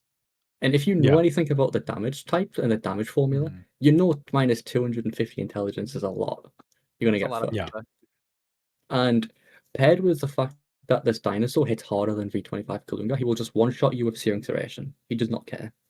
And pair that with the debuffs. Pair that with full dispels. The fire dinosaur does weakness Mhm. with Lahar. He does full dispels. August is doing amnesia non-stop. Do you think you would have had a better time if you were not tanking it though? I would have, yeah. Like Yeah. Okay. it's because because I was on the tank, I was the one having to deal with debuffs. It wasn't fun. Mhm. Like these rangers are doing 99k damage weapon skills. Mhm. I've got 0 buff because I'm dispelled constantly. I have amnesia. I have paralyze. I have every debuff known to mankind. I can't even play the game. I'm just Yeah. stuck, Yeah, you know? you're Not just to standing mention, there. And the Rangers need to be doing that much damage yeah, to Yeah. kill it fast enough. So it's not like, "Oh, guys, can you slow down?" It's like there's yeah. not to Yeah, it's just mention that these mm, frickin' knuckles are just like V25s, and guess what they do? They summon Gyves, and you're getting like Oh my god. epilepsy from all the frickin' flashing lights. Shiraj is there with a giant pair of sunglasses on the whole time, just staring at the screen. Can't see anything. like I will say there was no feathers or halos in August Master Trial, Mhm. but there was too much damage incoming because I was tanking August plus the Nakul at the same time. So August is doing diss spells constantly. He's stunning me. He's giving me a 45-second amnesia that was almost impossible to resist. Mm. And then I had to hold here against 99k damage rangers, paired with something like the Ice Lion, with a paralyzed aura that's like 50% potent, you know? Paired with encumbrance, paired with weakness, you can't play the game. You're Half not the time I'm just like stuck looking at my keyboard like, can I please press an action? You know, I'm just So, standing there like an idiot. so now we're back at the original question. Why do you do this to Well, yourself? um, It's at because he's first, insecure. Oh, okay. so like I like Master Trials because they Mhm. were fun while being challenging. Right. This fight was not fun. This fight was miserable. I do not want to do this fight ever again, but I've promised Dex I would do it again. But And was I, it I kind of like challenging? turning this more into like a group therapy session, and this is yeah, like this is you hurt you. Yeah, so tell us about your father. I have a question for you, Shiraj. yeah, I know during your August prog you lost a core member, and you had yes. to replace him halfway through, and that slowed down prog significantly. Um, did that happen during any of your other fights? Any of the other Um, master trials? yeah, we due to who I surrounded myself with, unfortunately, there was a lot of drama with some members. So almost every master trial had new people. Mm. So someone got burnt out, or someone had an argument, and Yeah, and there was always 1 or 2 people that needed replaced. Yeah. I really okay, appreciated what Vice told me the other day, and I'm not sure if he wants me to share this publicly. But I'm going to. he gave you advice. Um, so Vice mentioned that the Final Fantasy XI Master Trial scene has like all of the drama of any other like world first race games, but none of the viewership, which Yeah. I thought was very apt, and I thought it was Yeah. absolutely hilarious. It was probably the favorite thing I've heard Vice say. Pretty true. Do you think that's because like because I mean I know at the same time Vice you mentioned earlier today that like every time you talk about Master Trials people get like they get excited or they're like, oh, I might try this game out, this looks cool, this is crazy, I didn't know that this existed. Mhm. Do you think it's because it's just not shared in the same like formats that other world firsts are, or do you think that it's just brutal to watch and brutal to do? So, you're asking specifically about why people find it interesting when they hear about difficult fights? I just mean like why do you think that it has all the drama but none of the viewership? Oh, I see. All honestly, World of Warcraft kind of built the world first scene, at least as far as I know. Even EverQuest, for instance, it had a little bit of a world first scene, but no one really paid attention to it. So by the time difficult encounters in 11 were kind of beginning to be a thing in 2016 with the Master Trials, I don't think there was really a culture in the game around it. But also, a lot of people outside of the Final Fantasy 11 community, they find difficult encounters in 11 interesting regardless. Mm. Mm. Hopefully that answers your question, but it's really, really funny because I was about to mention this for Wing of War, but sometimes I'll talk about Wing of War. It's been a year and a half and no one's cleared it yet. And one of the responses I get can be formalized in this. Someone who's never played an MMO will say, "Oh man, that's really, really awesome. I want to try Final Fantasy 11." And then finish their comment with, "I hope this fight is really impossible because that would be cool." I think it's not hard to Mm. make an fight, but people for some reason find it fascinating that certain people in Final Fantasy 11 are still selling their souls to try to clear really Hmm. difficult encounters. Yeah, I would be Are you trying to surprised if are you trying to send subliminal hits? Like the fuck? The reason no one watches these master trials is because they're too busy watching Hagmo on Twitch.tv. That's a good point. Oh, Yeah, that's yeah, right. Yeah, It's that's a because good I point. haven't started doing it. I yeah. see. I would be really surprised if like a person came in from outside of the community and was like, "Yeah, my goal is to get into these master trials." If they made it past like master level at all, like made it Oh yeah, I to mean, job master, like the amount of like sweat and blood and tears that is built on the characters that are progging through Wings of War right now is just almost incomprehensible.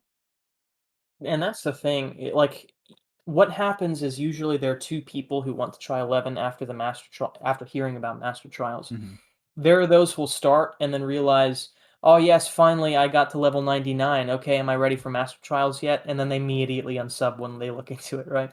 And then there are the other people who are like, "Oh, well, I'm interested in Master Trials, but I found this pretty cool link shell, and they said that they're going to carry me through Sortie or something like that." And then they kind of get more into like endgame. So it's kind of like the people who lose interest in Master Trials and get interested in endgame are the people who stick around.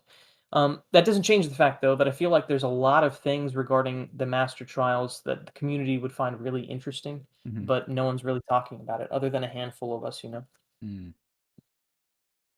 As I say, I be trying to talk about it. Nobody wants to talk about it. I'm talking Realistically, specifically about people who don't play 11 is the thing. Like, for instance, I think the most viewed Final Fantasy 11 video on YouTube is a video about Absolute Virtue. And I Mm. think that's worth thinking about because Absolute Virtue was like a master show of poor game design, yet people eat that stuff up, you know. They like to kind see of the iconic. masochists throwing themselves at it. It's Exactly. Yeah, I iconic mean, because how, like, elevated in the zeitgeist it was, in that, like, there were articles written about people throwing mhm. up and being unable to go to sleep because they Mhm. couldn't finish the fight and stupid shit like that. Mhm. I And think too, honestly, like the idea of like ultimate fights in Final Fantasy has it across the entire series. Like, there's always these hidden fights or these like Like ultras and ridiculous stuff. ultimate old, yeah, like crazy things that are just extremely hard. Mhm. And you have to be like a level 99 character with like ridiculous stats and all this other stuff.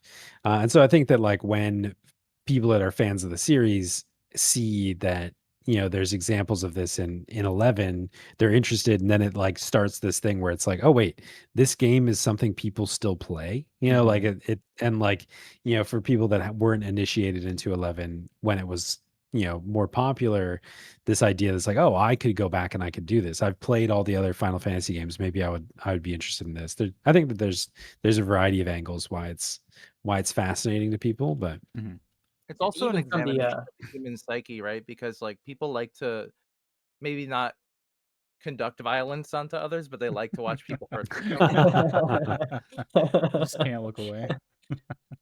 even from like the MMO perspective, a lot of people who really enjoy modern MMOs will still reminisce about the days where developers, they had the guts to add these fights that would really challenge players, and that's not really happening, even with Ultimates from 14, because they're being cleared in 9 days. It's funny because I think focusing on clear times is a little bit cheesy. I think encounter difficulty and design is a lot more interesting than clear times, but that's not how a lot of people view the topic. Just by virtue of the fact that people have been trying Wing of War for a year and a half, others are getting interested about that. So it's, I think, worth noting. Yeah, absolutely. Shiraj or Dex or Vice, do you guys want to add anything else about the August Master Trial that we haven't talked about already? The Doom mechanic, my dude. Are you Oh talking yeah, about the the fighting end thing. Doom or the The End Doom. end Doom? Yeah. So what's up with that? What's the deal? So I've said this a few times, right? I think the End Doom mechanic from August is the most punishing and worst mechanic in Final Fantasy XI's history. And who had the end Doom? Theodore. Theodore. Okay. And I imagine it's pretty difficult to circumvent that when you're on Rune Fencer, probably with no shadows. So the funny thing about it is he has an End Dispel effect, an End Silence effect, Mhm. and he moves faster than Ita. So if you've done Sortie, you know how fast that is. Yeah. He's running at flea speed. Jeez. Yeah. And he will hit you from 25 yards away. Right? Keep Okay. in mind the arena's not like the arena is like 40 yards, like Mhm. in like a circle, not the triangle parts. Mhm. and he's fast as hell. And this AoE Doom effect is the Doom's AoE when he hits you. Mhm. It's a 60 arm radius from where it hits you. So anyone standing next to you is just doomed. They're dead. So it's an AoE melee attack that has Endoom, and it endooms every single person that gets hit with that. Yes, and you can't remove it. Holy shit. It's It's terrible. unremovable. Did you even get to test a white mage with Gambitine? Because I don't think you could No, afford. you can't Yeah. afford the DPS loss. Mhm. You can't Actually, afford no, the that's a lie. We maybe did test it. We did Oh, test it. Yeah, but we didn't test it the conventional way. We had a Gambitine white mage outside the arena, and as we were going to time out, we pulled Tiro, got the Doom effect, timed out, had a white mage cast Curse now with Gambitine, and it did not remove it. That's Okay. funny. Hmm. So But there's we no couldn't known bring way one to into the remove fight. Aura, which removes his doom, other than timing it out. Yeah. So So here's a And question, a rhetorical question. Shiraj, you have an idea for a way to deal with Theodore. What exactly do you need to do to test that idea? suffer. It takes too long to get to Tiro to test it. Yeah, so So Big Timer was saying like 5 hours worth of pools was usually how long it took to get a Theodore pool, and then you had 30 yeah, seconds to test. yeah, That's because crazy. it Yeah. takes it on the instance timer. It takes 50 minutes to get to Tiro for the most part. Mhm. So you have 10 So minutes you to would kill him. well, usually that's what it was like back then. Mhm. So we would spend 50 minutes every pull just to have a chance of seeing Tiro, but most of the time we failed. We didn't have the DPS, so we died, and we either died, Mhm. So we would see Tiro maybe once every few days, Mm. Okay. And then it's time to buckle down, and everyone turns on their gamer mode. And we talked about this beforehand. This is the thing we're gonna try, and you have like 10 seconds to put it into practice or fail. Wow. Yeah, when you finally get to Tiro, you have exactly 30 seconds before everyone's dead. So really, the thing that you had to do to win is just everybody re-raise a shit ton. Is that? Yeah, so I sent Vice a screenshot of something that I posted to Big Timer a month before we cleared Mhm. of like what the idea would be, and then we found something out later on which was literally game changing. It was game changing, and that's why we were able to execute it.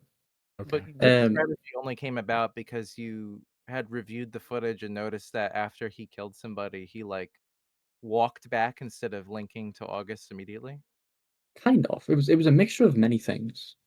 Because at the start, I sent Big Timer a message being like, "What if we drag Tiro away from August, right? And then I might die to Doom in the process, but Mhm. keep him away. And then maybe Tiro will just idle in the middle of the arena. He doesn't link back to August. That was the hope. And then a few weeks later, um, Morpar, the ranger, Mhm. he tried to log out, right, before he got doomed. And when he was like logging out, he was literally mid log out, the 30-second timer. Mhm. Theodore just walked past him. Huh. Like Theodore just ignored him, just walked past him. And it's Mhm. like, huh, what the fuck? And we didn't notice that until afterwards. We checked the video. So was logging out part of the strategy? Just No, no, no, it no. wasn't. Okay, I was gonna be like, But that'd be hilarious. You just log out right when the That would doom be is about to hit, and then just What log a back great in. combat system, right? What it was a Straj is like, classic. this is what I've been wanting to do the entire time. A classic square devised fight is just but no, log out halfway through.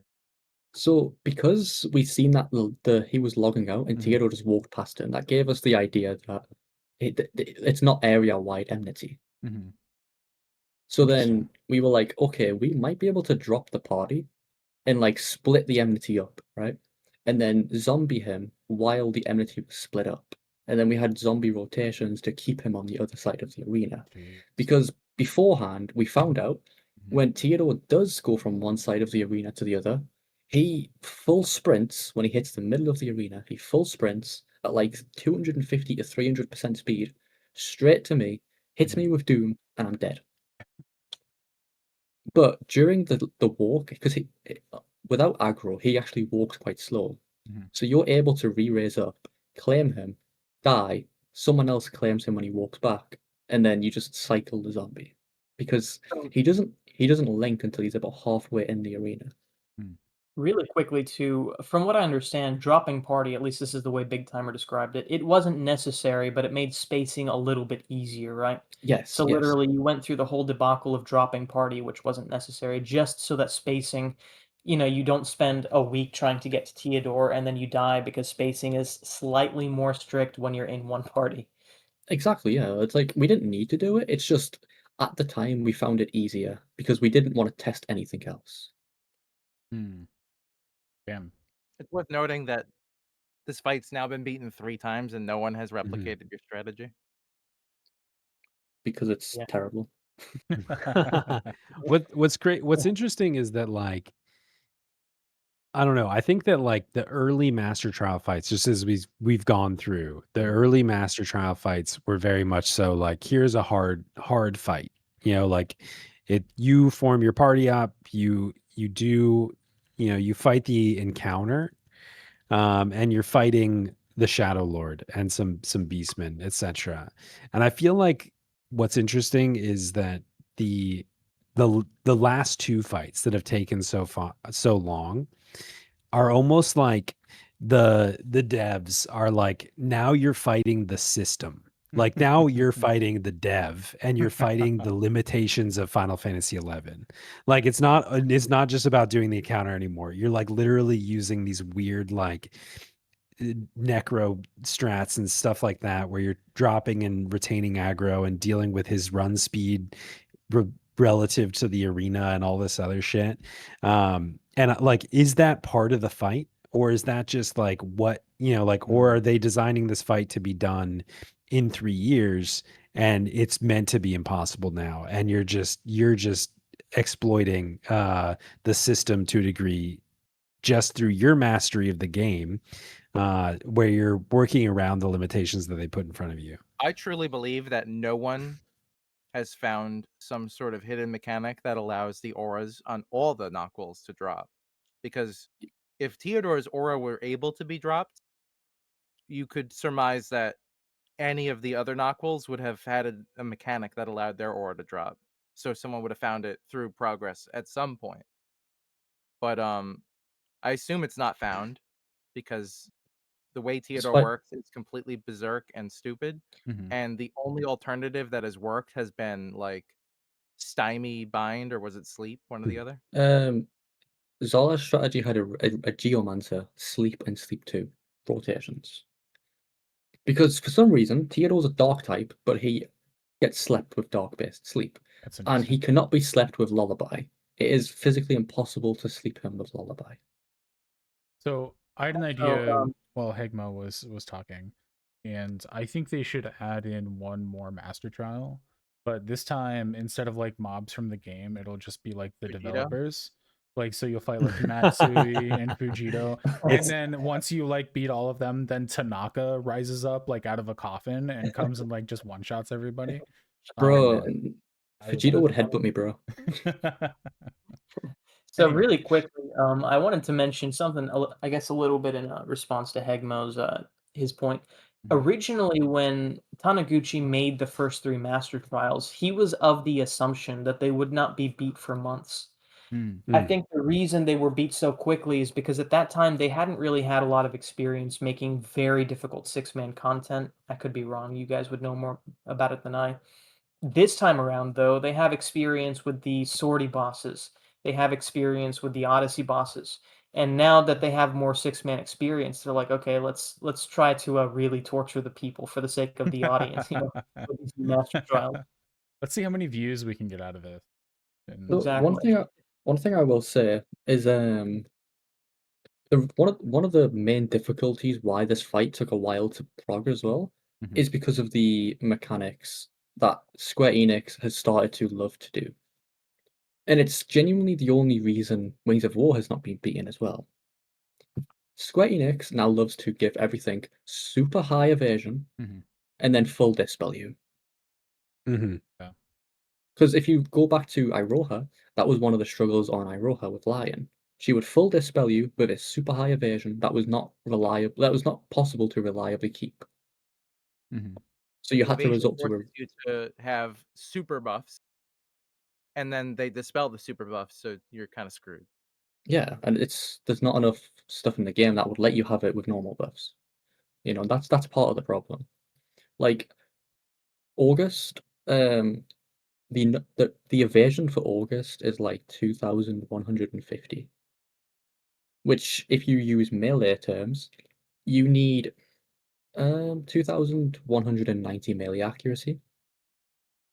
You And then if you want to use ranged attack terms, because of the distance correction, you have to have 2,230 ranged accuracy. how many buffs do you need with that? Like, what are the buffs that You need Honor March, two accuracy songs. We used 2 preludes, 2 Honor March, and we had pre-buffs as well. And then that's during Soul Voice.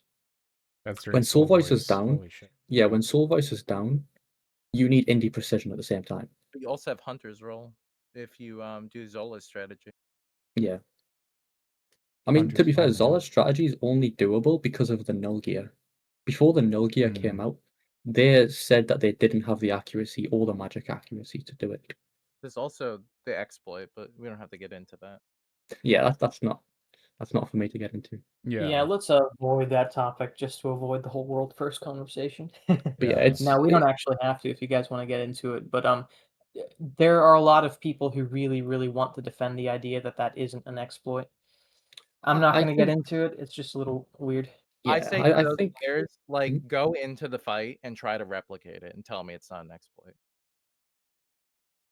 Anyway, Yeah. is there anything else you want to add to the August Master Trial show before we move into Wings?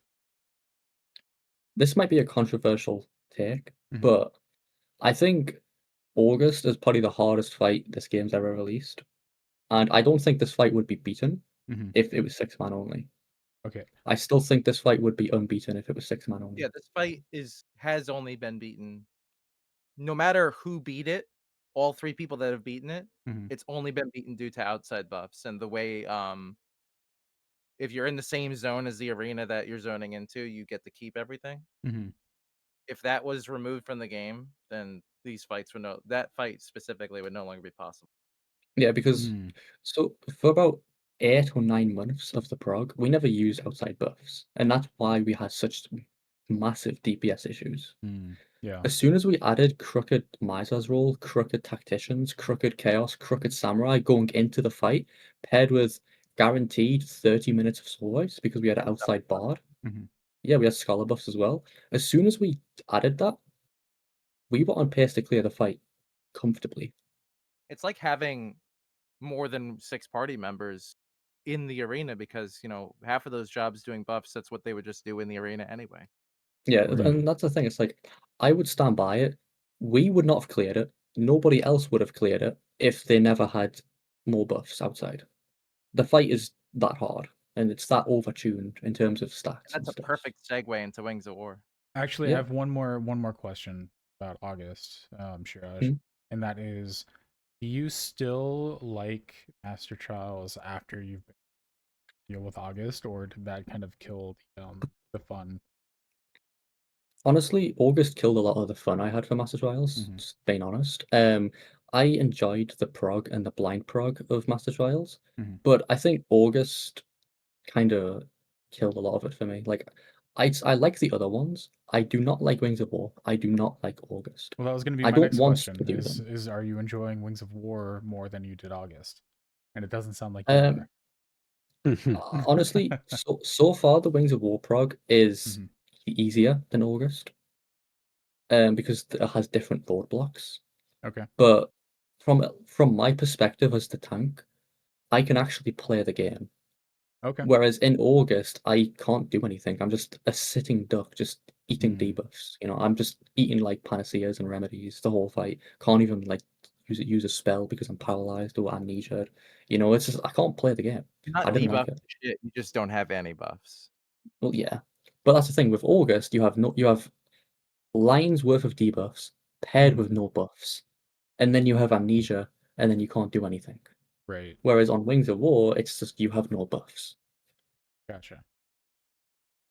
So before we launch into the mechanics of August specifically, Vice, I had a question about lore for you, and this is probably like a stupid question on my part, but Bahamut and Chaos, from my research, it says that they're both unknown terrestrial avatars. Can you explain to me what the fuck that is? Oh yeah. So Bahamut actually, I don't think is an unknown terrestrial. Also, that's kind of like a fan given name, a player given name, kind of like celestial avatars. Okay. There were a set of avatars that randomly like they came to be after the creation of Vanadil. Mhm. There were 5, however, that did not, and those 5, they were ascended essentially the same time Vanadil was created. The ones that came afterward are Siren, or Siren, however you pronounce her name, and Chaos is one of them. Is Mhm. essentially kind of a newer avatar, a baby on the block. And this one, in terms of lore, I mean, it's really not that much deeper than there are 2 avatars that waged war against like the children of Promathia, and it just so happens to be the lemon and the grape. Hmm. Interesting. Mhm. So yeah, that's the very elaborate lore behind Wing of War. Yeah, yeah. It doesn't seem like there. It seems like this one has a little bit less going on with it than some of the other ones. Yeah, it Also, wasn't like I want to point out that the new producer slash director isn't as big a fan of story as Matsui was, and Hmm. this Master Trial also came about after the transition, which a little light on lore. Something interesting to And point you're out. referring to Fujito, right? That's right. Is that why? Actually, I don't want to get on it. Bro's got a big enough If that's forehead, why but can't think of stories. Olympus is so bare. But anyway, so Shiraj and Dex, you guys are both progging this together, right? Yes. Yep. How's it going? What's going? What's up? it's very difficult. Honestly, yeah, like this might sound crazy, but I'm more optimistic about this fight than I was August. Really? Yeah. Um, and I can explain. So in August, it felt like a brick wall where it's a mechanic that's blocking us. Hmm. In this fight, it's like DPS is the problem, Okay. But it also feels like we have the DPS. It's just we need to get good, you Hmm. know? And what's So, stopping you guys from getting good? just practice. Honestly, just practice. Okay. Fair enough. I To be believe. fair, I don't Hmm? know if that's all because there are mechanics that we're aware of that Mhm. similar to how August you spent however many hundreds of attempts or hundreds of hours until you got to see Theodore and then you got to test things. Mhm. We just aren't efficient, proficient, and practiced enough to get to certain stages in the fight where we can test things. Okay. Once we get to that point, then Shiraj might change his tune and be like, "Oh, these mechanics are shit." Mm. I still believe that. With what we know right now, I still believe Wings of War has the driest, bare bones mechanics, and I think Mhm. they're just poorly designed. I don't think they were really thought about outside of this. Like, this sounds fun. This sounds challenging. Good luck, guys. Here you go. Yeah. Um, do you care if you share like how far you've gotten? Like the farthest you've gotten so far? Is that something that you'd be willing to share? I can share a little bit, yeah. Mhm. Um, Like you don't have to in go the into old details, just what's the closest you've gotten to killing him? in the old group, the Mhm. closest we got was we killed Chaos, and we took Bahamut to 50%. That's not true. Well, yeah, yeah. By killed, I mean we took Chaos to 1%. Okay. Can You you Oh cannot kill? yeah. kill. No, you can't. You Oh, cannot kill either Chaos or Bahamut early. interesting. Is that If you take Because them down, Mhm. they're benediction. Oh, that's crazy. If you try kill one, it will take 0 damage and then just benediction back to full health. That's great. And it happens by for the both way, of them. Hmm? just talking about like early prog for this, I knew how annoying this was for, of course, Shiraj's group or Big Timer's group in truth, right? But um, Yes. Shownuts, Shownuts on Twitter, he posted something a little while ago at this point, I guess. He Mhm. said, once you take Chaos down to 0, he benedictions. Once you take Bahamut down to 0, he benedictions. You've got to be freaking kidding me. And it's like, Hmm. oh yeah, he's having a Shiraj moment. That's a term I'm going to try to coin. Oh, Damn, that's yeah, crazy. absolutely. I'd be happy to like rename, terminology from crash out to Shiraj moment. Mhm. Actually, could we name Honestly, his prog group instead of two man cell, we could call it two brain cells? Is that Mm. one thing I will say, right? I don't have the footage anymore, and I wonder if Big Timer does. But I I had an actual crash out on the August prog. I fucking threw my mouse off the wall. Like I was getting paralyzed with the aura so much I couldn't do anything. I had 24 actions in a row just get locked up, Mhm. and Damn. I was just like, "Fuck!" And I just fucking threw my mouse off the wall. That's So you okay. guys wonder how they cleared Oathsworn Blade? Shiraj cleared it by 10 months of perseverance and a whole lot of Prozac. Bro, yeah, that was it was rough. My poor mouse. Mhm. I can relate to that because that's how I feel when I like get cock blocked by Botulus in running Mm. sortie somehow 3 times a week. I don't fucking know. So, This game isn't fun. So back to the original question: why do we do this? actually, I was gonna ask, has the new Limbus gear and stuff affected your prog or? Very minorly. Mhm. Just like small accuracy buffs, allowing us to do more DPS essentially. Mhm. I honestly think it helped more than we realized, but just because of the accuracy. Because previously, when we were like not just Limbus itself, but like other stuff previously as well. Like in the old group that we had, we didn't have null gear. Null gear wasn't out when we were Mm, progging this. Right. And then with the null gear, with the Limbus gear, all of Mhm. that stuff, we've kind of been able to make slight adjustments to the accuracy stuff to where we can add more DPS without almost any sacrifice. So it's So, re- it's it has In a helped a little perfect bit. world, if um if accuracy wasn't an issue, mhm. you could just DPS these fuckers down. You could test what causes the benediction or how to circumvent it. The fact that they're such a high level target and you do not have the accuracy outside of soul voice to consistently get strong enough DPS to get them low. Mhm. It's the main roadblock to progress. And one thing to note as well, because I know for a fact there's some like backseat gamers out there that's like just use a red mage for distract forehead, Mhm. right? Right. Chaos removes all debuffs from itself. Yawp Mm. is Every a hell of a fucking move, dude. oppressive yop is the one of the strongest moves in this game. It full dispels you from Mhm. 25 yards away, right? And it removes every single debuff that's on chaos. And it will take you a while to put any debuffs on. It also removes your food effect as well. That's some And it hurts. bullshit. I hate moves that dispel fear. That actually drives me crazy. That one does like 2K, right? Oppressive Yop doesn't do any damage, but Oh, okay. Am I his thinking of other when there's moves, another one that like one shots everybody. Swooping Assault. Yeah, Swooping Assault hits me on tank for about Mhm. 1,500 damage in 75% PDT. Is that the one that hit Dex for 3K when he was wearing ambuscade gear? So that was what ambuscade gear. I think Anyway, you're referring to Overrun or whatever. so what kind of stuff have you like tested that's failed during this progression? Like I know that there was talk about screaming at him in yell chat to counteract oppressive yop, since yop is a yell for those people So who aren't aware.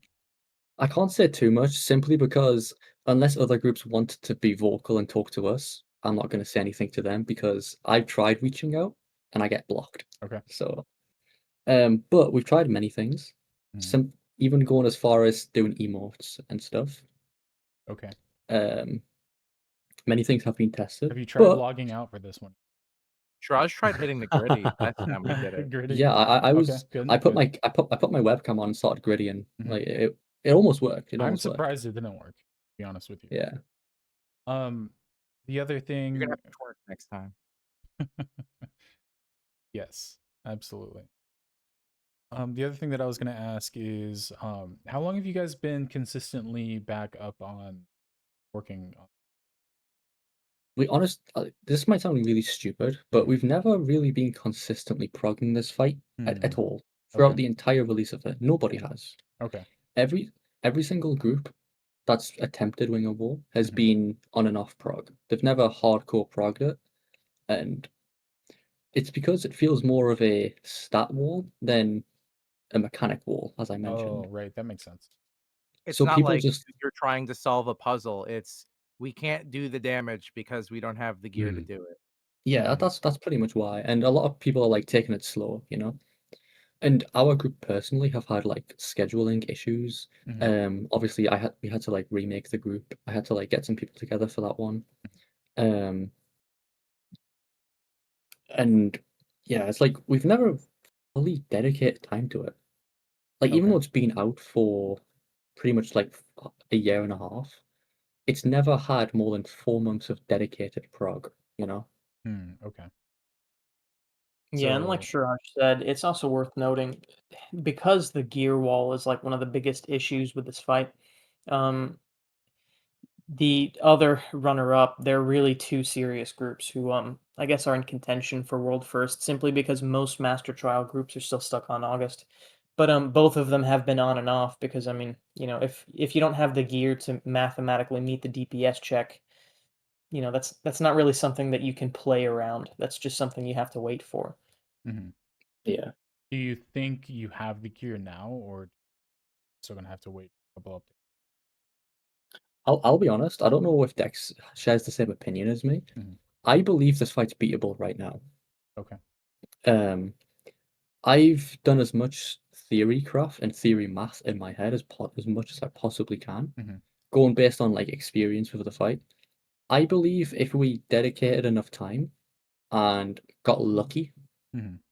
we would clear the fight at some point soon.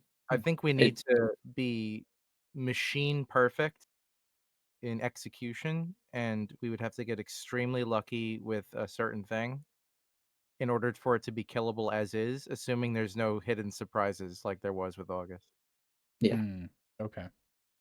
Yeah, you get Bahamut down to, or Chaos, whichever one you guys fight second, down to 10% and gets Endoom and stops taking all damage. They've both been brought down solo, like groups in the past, referring to the JP groups and Shiraj's old team, Mhm. have brought these enemies down to 1% each over the course of more than 30 minutes. So theoretically, the DPS check is not met. mm, But when you get them to solo to 1%, they benediction. Mhm. No one has brought both mobs down simultaneously to 1%. It's not Right. happened. Right. And that's like I assume that's primarily or solely because here, Here in DPS. Yeah, these are the right? highest level mobs in the game. Mm. Nothing is higher. A- Nothing August isn't as high as these mobs. And my understanding is you have to use a range strategy because of the AoE dispel. Right? pretty Have to much. is, subjective, but we're heavily funneled towards that because of all these AoEs that do massive damage, massive dispels. Well, are there any plausible ways to do any sides or range strategy that you know, or that you could theory craft? Things have been There's a tested. I don't want to there's a say too. few things. Yeah. Okay, like summoner burn it, bring in 6 summoners and astral conduit. I wait, wish well, I wish Summoner had a DPS. once they add the job changes, that'll be the big Yeah, thing when yeah, they the finally add the Yeah, stances yeah, in. honor yeah, yeah. haste They add from stances Garuda. in. Yeah, Yeah. I mean, honestly, I wouldn't be surprised if the Dark Knight Cracking Club strat made a return dude. Mm. after the Or job yeah, changes. yeah. Yeah. All I'm saying is let Dark Knight break the haste cap just a little bit, just a tiny little bit. Okay, Yeah. not anything crazy, just a tiny bit, and it'll be fine. Imagine a mob where you needed, like, what is it, 2,500 accuracy with soul voice songs, and then you're like, Mm. "I'm just Yeah. gonna whip out this level 72 weapon Yeah. Hell yeah. Hell yeah.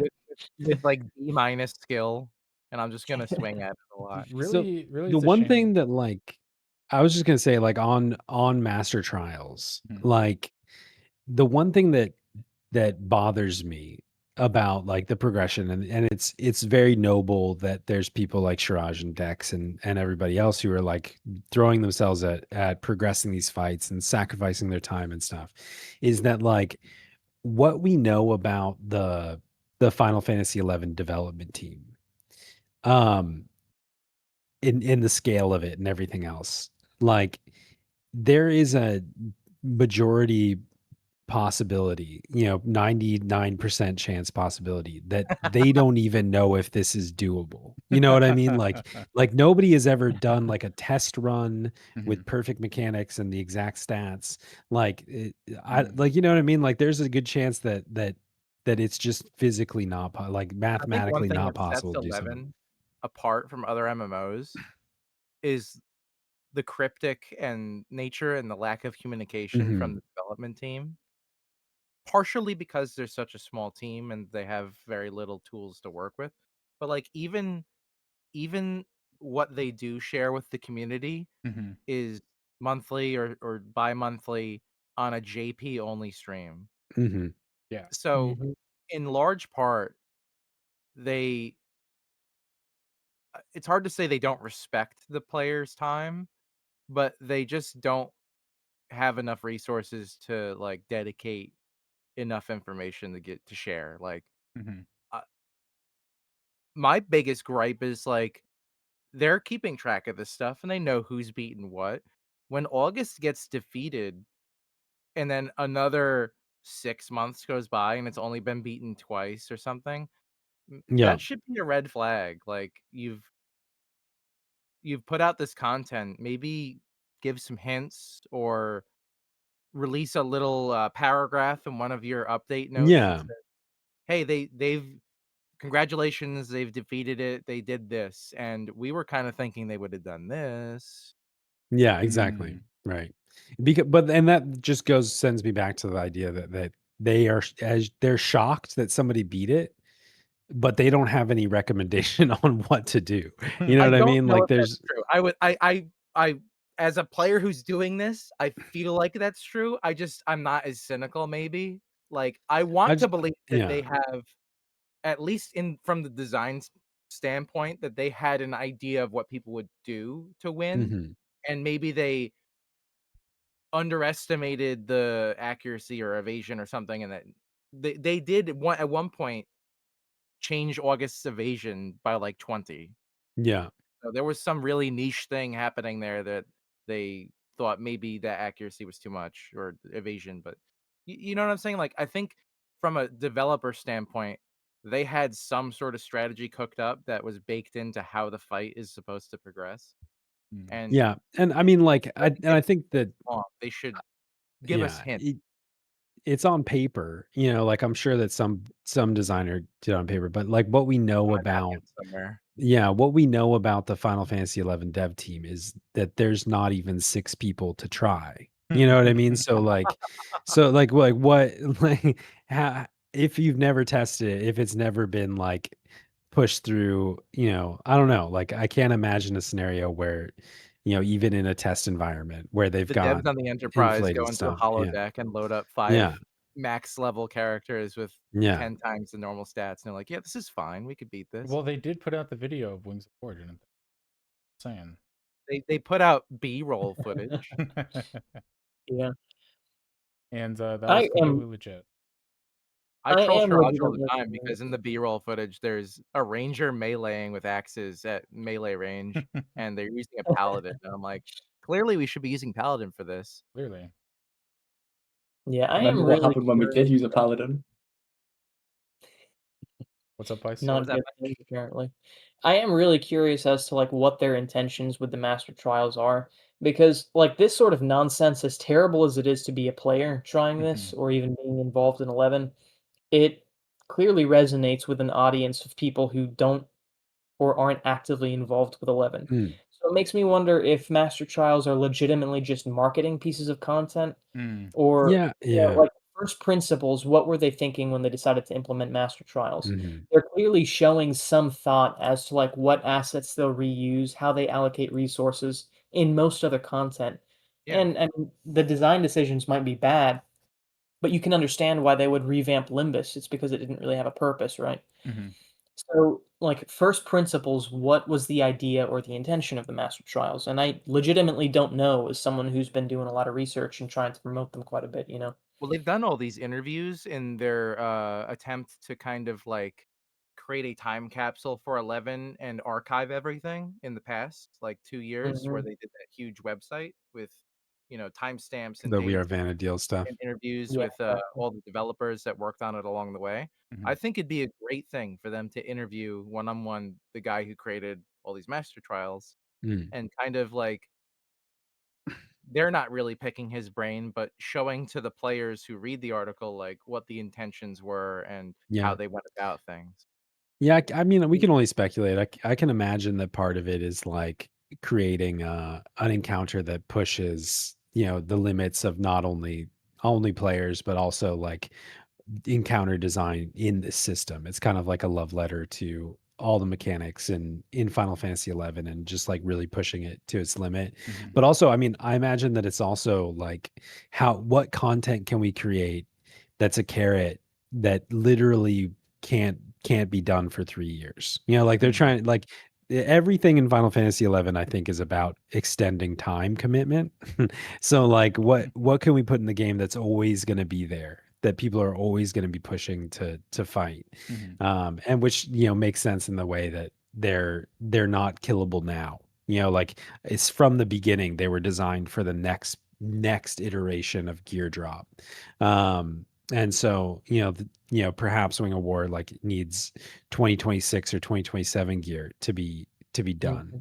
But, I think that that's part of it. And then, I don't know. Speaking of, On the marketing side of it, I'm just like, if that's the case, they really should probably market it. You know what I mean? Like they should 100%. share some information about it. Yeah. I And was gonna like say, and like, promote it from a developer side, their view on their excitement around seeing people progress it or make certain milestones or whatever. to Yeah. what Vice was saying earlier, it's kinda like, you know, who's watching these things, and there's always this, like, humdrum hype about, like, a fight that's unclearable, but then ultimately these fights are laid out to be some sort of major prestige thing, and there's nothing else associated with a reward. There's no carrot on a stick outside of the prestige in doing them, Mhm. especially for the really, really hard ones that are more modern. I guess that applies to point in time, right? In 2016, 2017, those were maybe comparable difficulty. I mean, it's hard to say. But the prestige aspect of it is meant to be like the reward, but then ultimately who is actually caring or watching to even give it prestige? I am. Yeah, that's a good point. Yeah, I am too. Very few of us, though, in all Yeah. fairness. And to your point, Hegmo, 11 had recently, I'm sure you saw it, had that 23rd anniversary video stuff. They included footage of Wing of War, and Wing of War was like by far the oldest piece of content they included in the new content section. So it's like it is an indication that they want people to find the Master Trials interesting from a marketing perspective, so much that they recorded B-roll and put a video out, at least with some of it in. But to the point that, like, that's supposed to be marketing, no one who doesn't play 11 watches the 23rd anniversary video Yeah. and goes, "Oh, that's a Master Trial. Let's go ahead and start playing Final Fantasy 11." You see what I'm saying? Mhm. It's So, kind of I like don't know. they're aware that no one's fighting it or no one's clearing it anywhere close, and they just kind of keep like putting that in front of you, like, "But this is still here." Yeah. Remember. I mean, I think like Dex said, like it'd be great if during the monthly update, letter from the producer, there is some sort of like, oh, we noticed that one group pushed chaos down to 1%. Interesting. Have you tried? Like just like give us a little Acknowledgement. hint or acknowledgement or Mhm. recognition would go I think that would go a long way to like show that they're invested in it too. But yeah, I don't know. Mm. Other Speaking of games that have really interviewing, challenging things, such as I don't know, like I used to play Destiny, and when Mhm. Destiny raids came out, they were like pinnacle things that were elevated much higher for the first weekend or week. And while that was happening and people were like trying to solve the boss puzzle or trying to solve a mechanic, the devs would be watching them in real time, and you would see the devs reacting to that content being Yeah. solved and describing how they thought things would go after the content got cleared. And that's an aspect that's missing from Final Fantasy. And it might be, strictly due to the size of the player base and the devs, but I think that's something that should be a lot more transparent, especially once something has been cleared. Mhm. So I have two things to mention. The first is Final Fantasy 11 has a budget that isn't independent from 14, and I'm sure that you guys have noticed the one thing that they will not pay for is any marketing for Final Fantasy 11. The last edited video they put out for Final Fantasy 11 was back in 2015 for Rhapsodies. That's Hmm. Yeah, it's crazy. mind-boggling to think Yeah. about. And then, by the way, one recently came out for the 23rd anniversary, like I mentioned.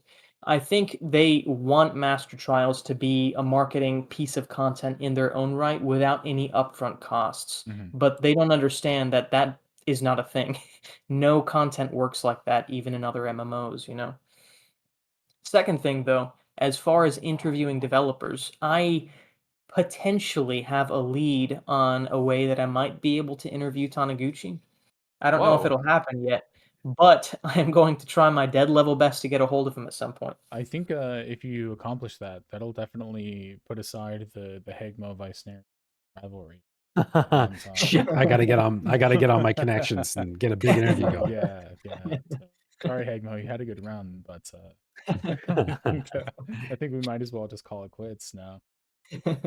I mean, probably realistically, it's like a 10% chance, but it's way bigger than any other method that I could possibly imagine getting a hold of him. If I 10% is can't get a enormous. hold of Yeah, if I can't get a hold of Taniguchi, might be able to get a hold of someone else on the team. So I can just hopefully I can see talk to the guy who makes them. I can just see Vice like standing outside of the Square corporate office with a sign.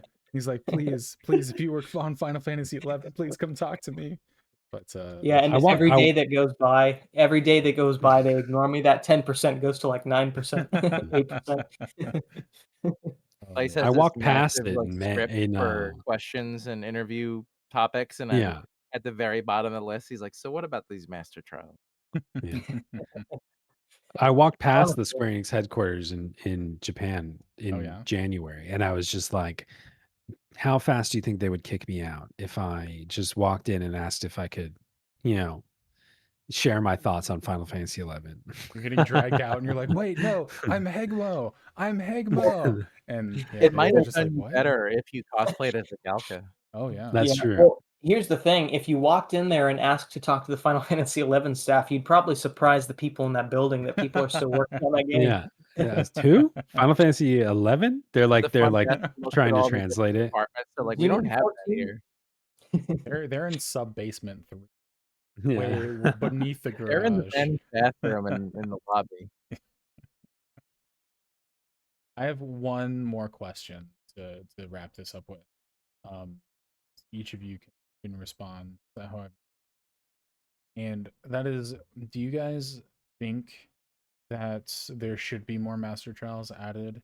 And if so, how do you think or how would you like them to be structured? I think Shiraj probably has first pickings for that question, That's given he's the crazy. one who's putting his mind on the mind or Hmm. putting his mind on the line for this. I I am torn because I would want more Master Trials built based on the first few. Hmm. If the Master Trials are going to continuously be developed like the previous two, I don't want them. I don't want them. Like, do not make them. I don't even know if I want to try them. Just I don't agree do with it. that. Like, they're not fun. Nobody's going to do them. Please Hmm. just leave. Okay. I would say Crystal Paradise is a difficulty ramp up from any other piece of content in the game to the point that it's reasonable. Hmm. You if you can be like a very skilled player and have solved all the V25s with your team and you're looking for a challenge, Crystal Paradise will provide that challenge. Hmm. You don't need to ramp everything up to not 11 to like 25 or 30 on the Mhm. difficulty scale. to Right. just get people who are masochists to blast themselves in the face every day, bashing their face against the wall. It's not necessary. Um, from a design standpoint, like I said way earlier, these 7 master trials Mhm. cover all the main expansions. So from that Is there perspective, there isn't room for any more master trials. is there Wings of the Goddess? Yes, It's Oh. Unafraid of the Dark. The Unafraid of the Shadow Dark. Oh. Lord is, Yeah. and the Beastmen It's leaders are from the it's Wings the of the past Goddess version. era. But also, Yeah. Waters of Rise Oh, and it's the past Jima era. isn't Okay. really one single expansion. So, I That's see. Rhapsodies. So oh, actually, okay, yeah, fair. there's a scene in Rhapsodies, yeah, that fight's based on. Okay, yeah. Never mind. I stand correct. Sorry, I'll see myself. But Yeah, if you from the take the lore perspective, expansion aspect out of it, then there are plenty of weapons that never got a glowy 100%, sword, yeah. a Yeah. lightsaber. Mhm. Whereas a polearm got 2 weapons for some reason.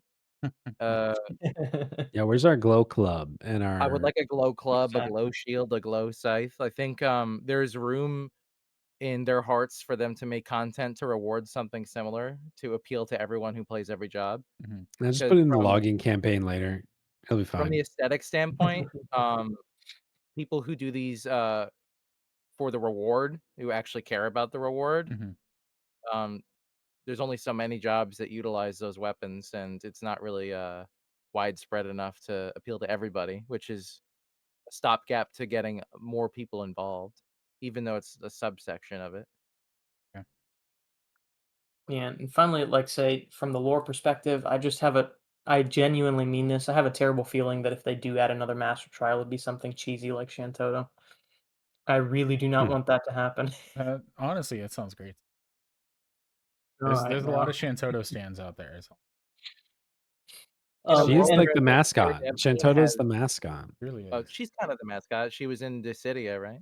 Mhm. all right, All the enough of this. 14 crossover stuff, yeah. Mhm. I was gonna Propaganda. Um, say, like, I think from a perspective where the devs have infinite resources and they're not neglected by Square Enix, hmm, the best course for a new master trial would be like a 14 crossover. Hmm. Interesting, yeah. How about a Monster Hunter crossover? I would huh. take that too. I mean, I think that like, I don't know, at this point where we have multiple fights, one fight that has been cleared 3 times maybe in 18 a year or 18 months or whatever. Mhm. There's another fight that is undefeated in 18 months. Um, I think that they would benefit much more, and this is perhaps my bias, but they'd benefit much more from funneling that dev work into something that's accessible to more people. But I think um, 99% of players agree with you. Of yeah, Yeah.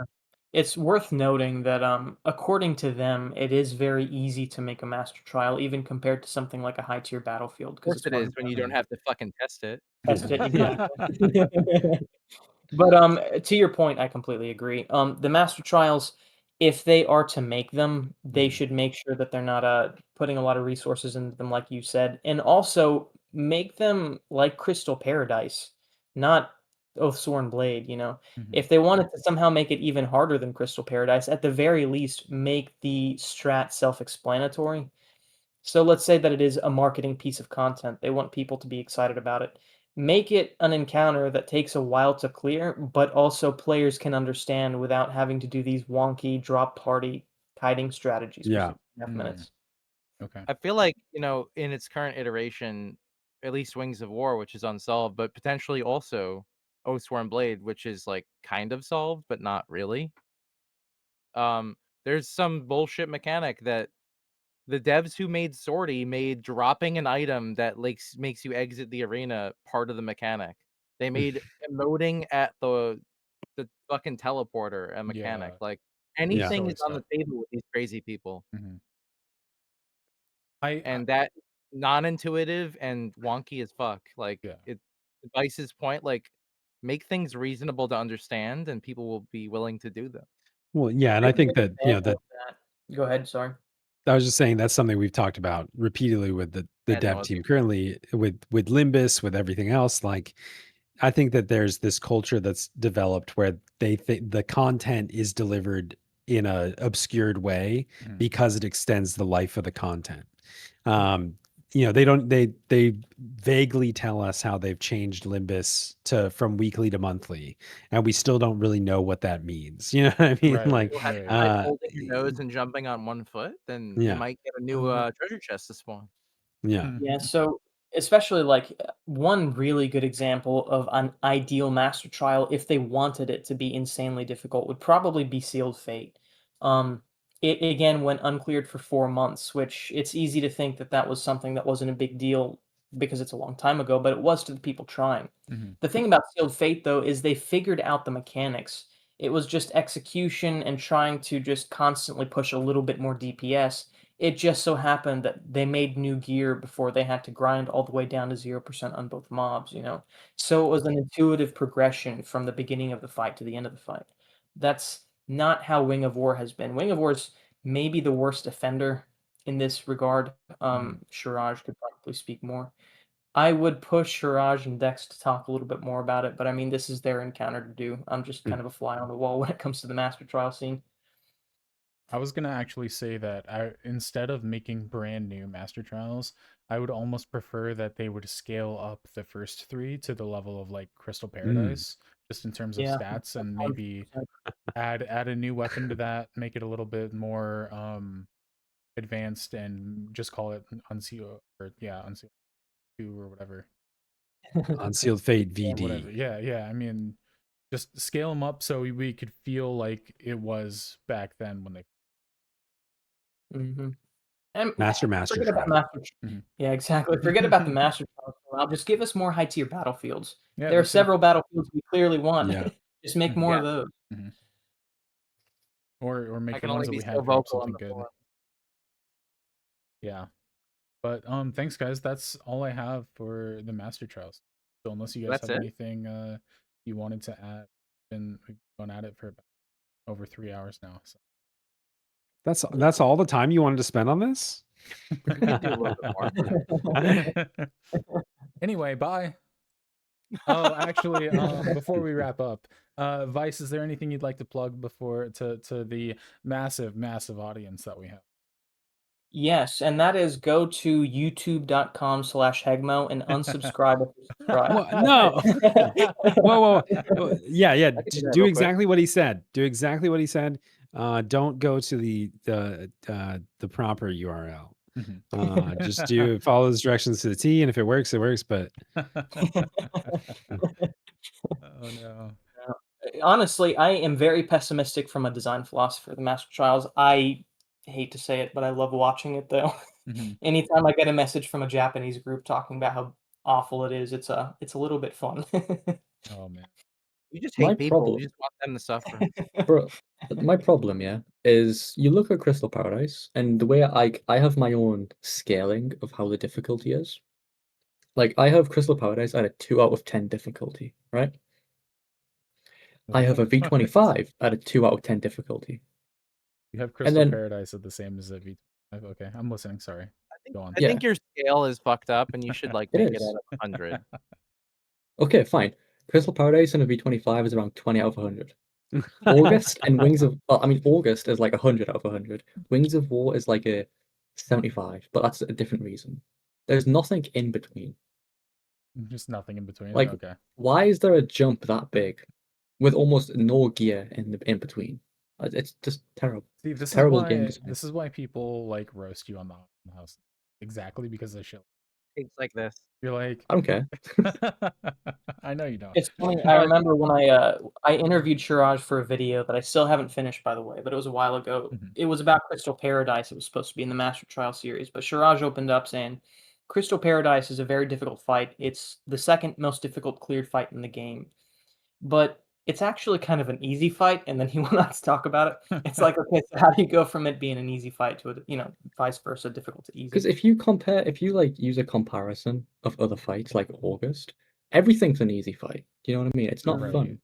Just delete those 2 fights from the game, and this game will be good. All right, we'll delete Crystal Paradise and August. Hey, don't be deleting that. No, sorry, Crystal we'll Paradise just is a good leave fight. Wings of War in. and then call it Fuck good. you. Oh, All yeah, right. in all honesty, as awful as these fights can be, Oathsworn Blade, at least from my perspective, has been the single biggest event that I've been involved with that has brought so many people to 11 just to try it out. I got a lot of people interested in trying 11 after some publicity of Oathsworn Blade got out. Yeah. I Um, think sub 1% of those people that have come to the game to, have stuck you know, around. well, not even stuck around, but even like considered doing a master trial. Like the spectacle was fun enough for them to be like, this game looks fun, and then they just didn't even attempt the spectacle itself. Yeah, yeah, yeah. Which I mean, that's how ultimates are from 14. But I see what you're saying. Yeah, even so, I And then think honestly, you're one of the only content creators that has actually like brought a good size amount of people to the game just by putting out publicity for content. So I think that's really it's pessimistic to your own content, sir. I don't think the genre of content that I put out is geared towards people that don't play the game. So I don't think it's that it's pessimistic. I'm just trying to be realistic about it. My I Word content is need to podcast geared let you towards episode know. people. 19. Why you Edit should this be playing Final Fantasy. edit this out because you might be the next #1 glazer, man. This is just embarrassing. Well, yeah. See, the goal is to glaze you enough that I might get glazed back. You know what I mean? Mm, wow. Yeah, and that's He our wants you sound clip looking for like the day. a fucking Krispy Kreme donut.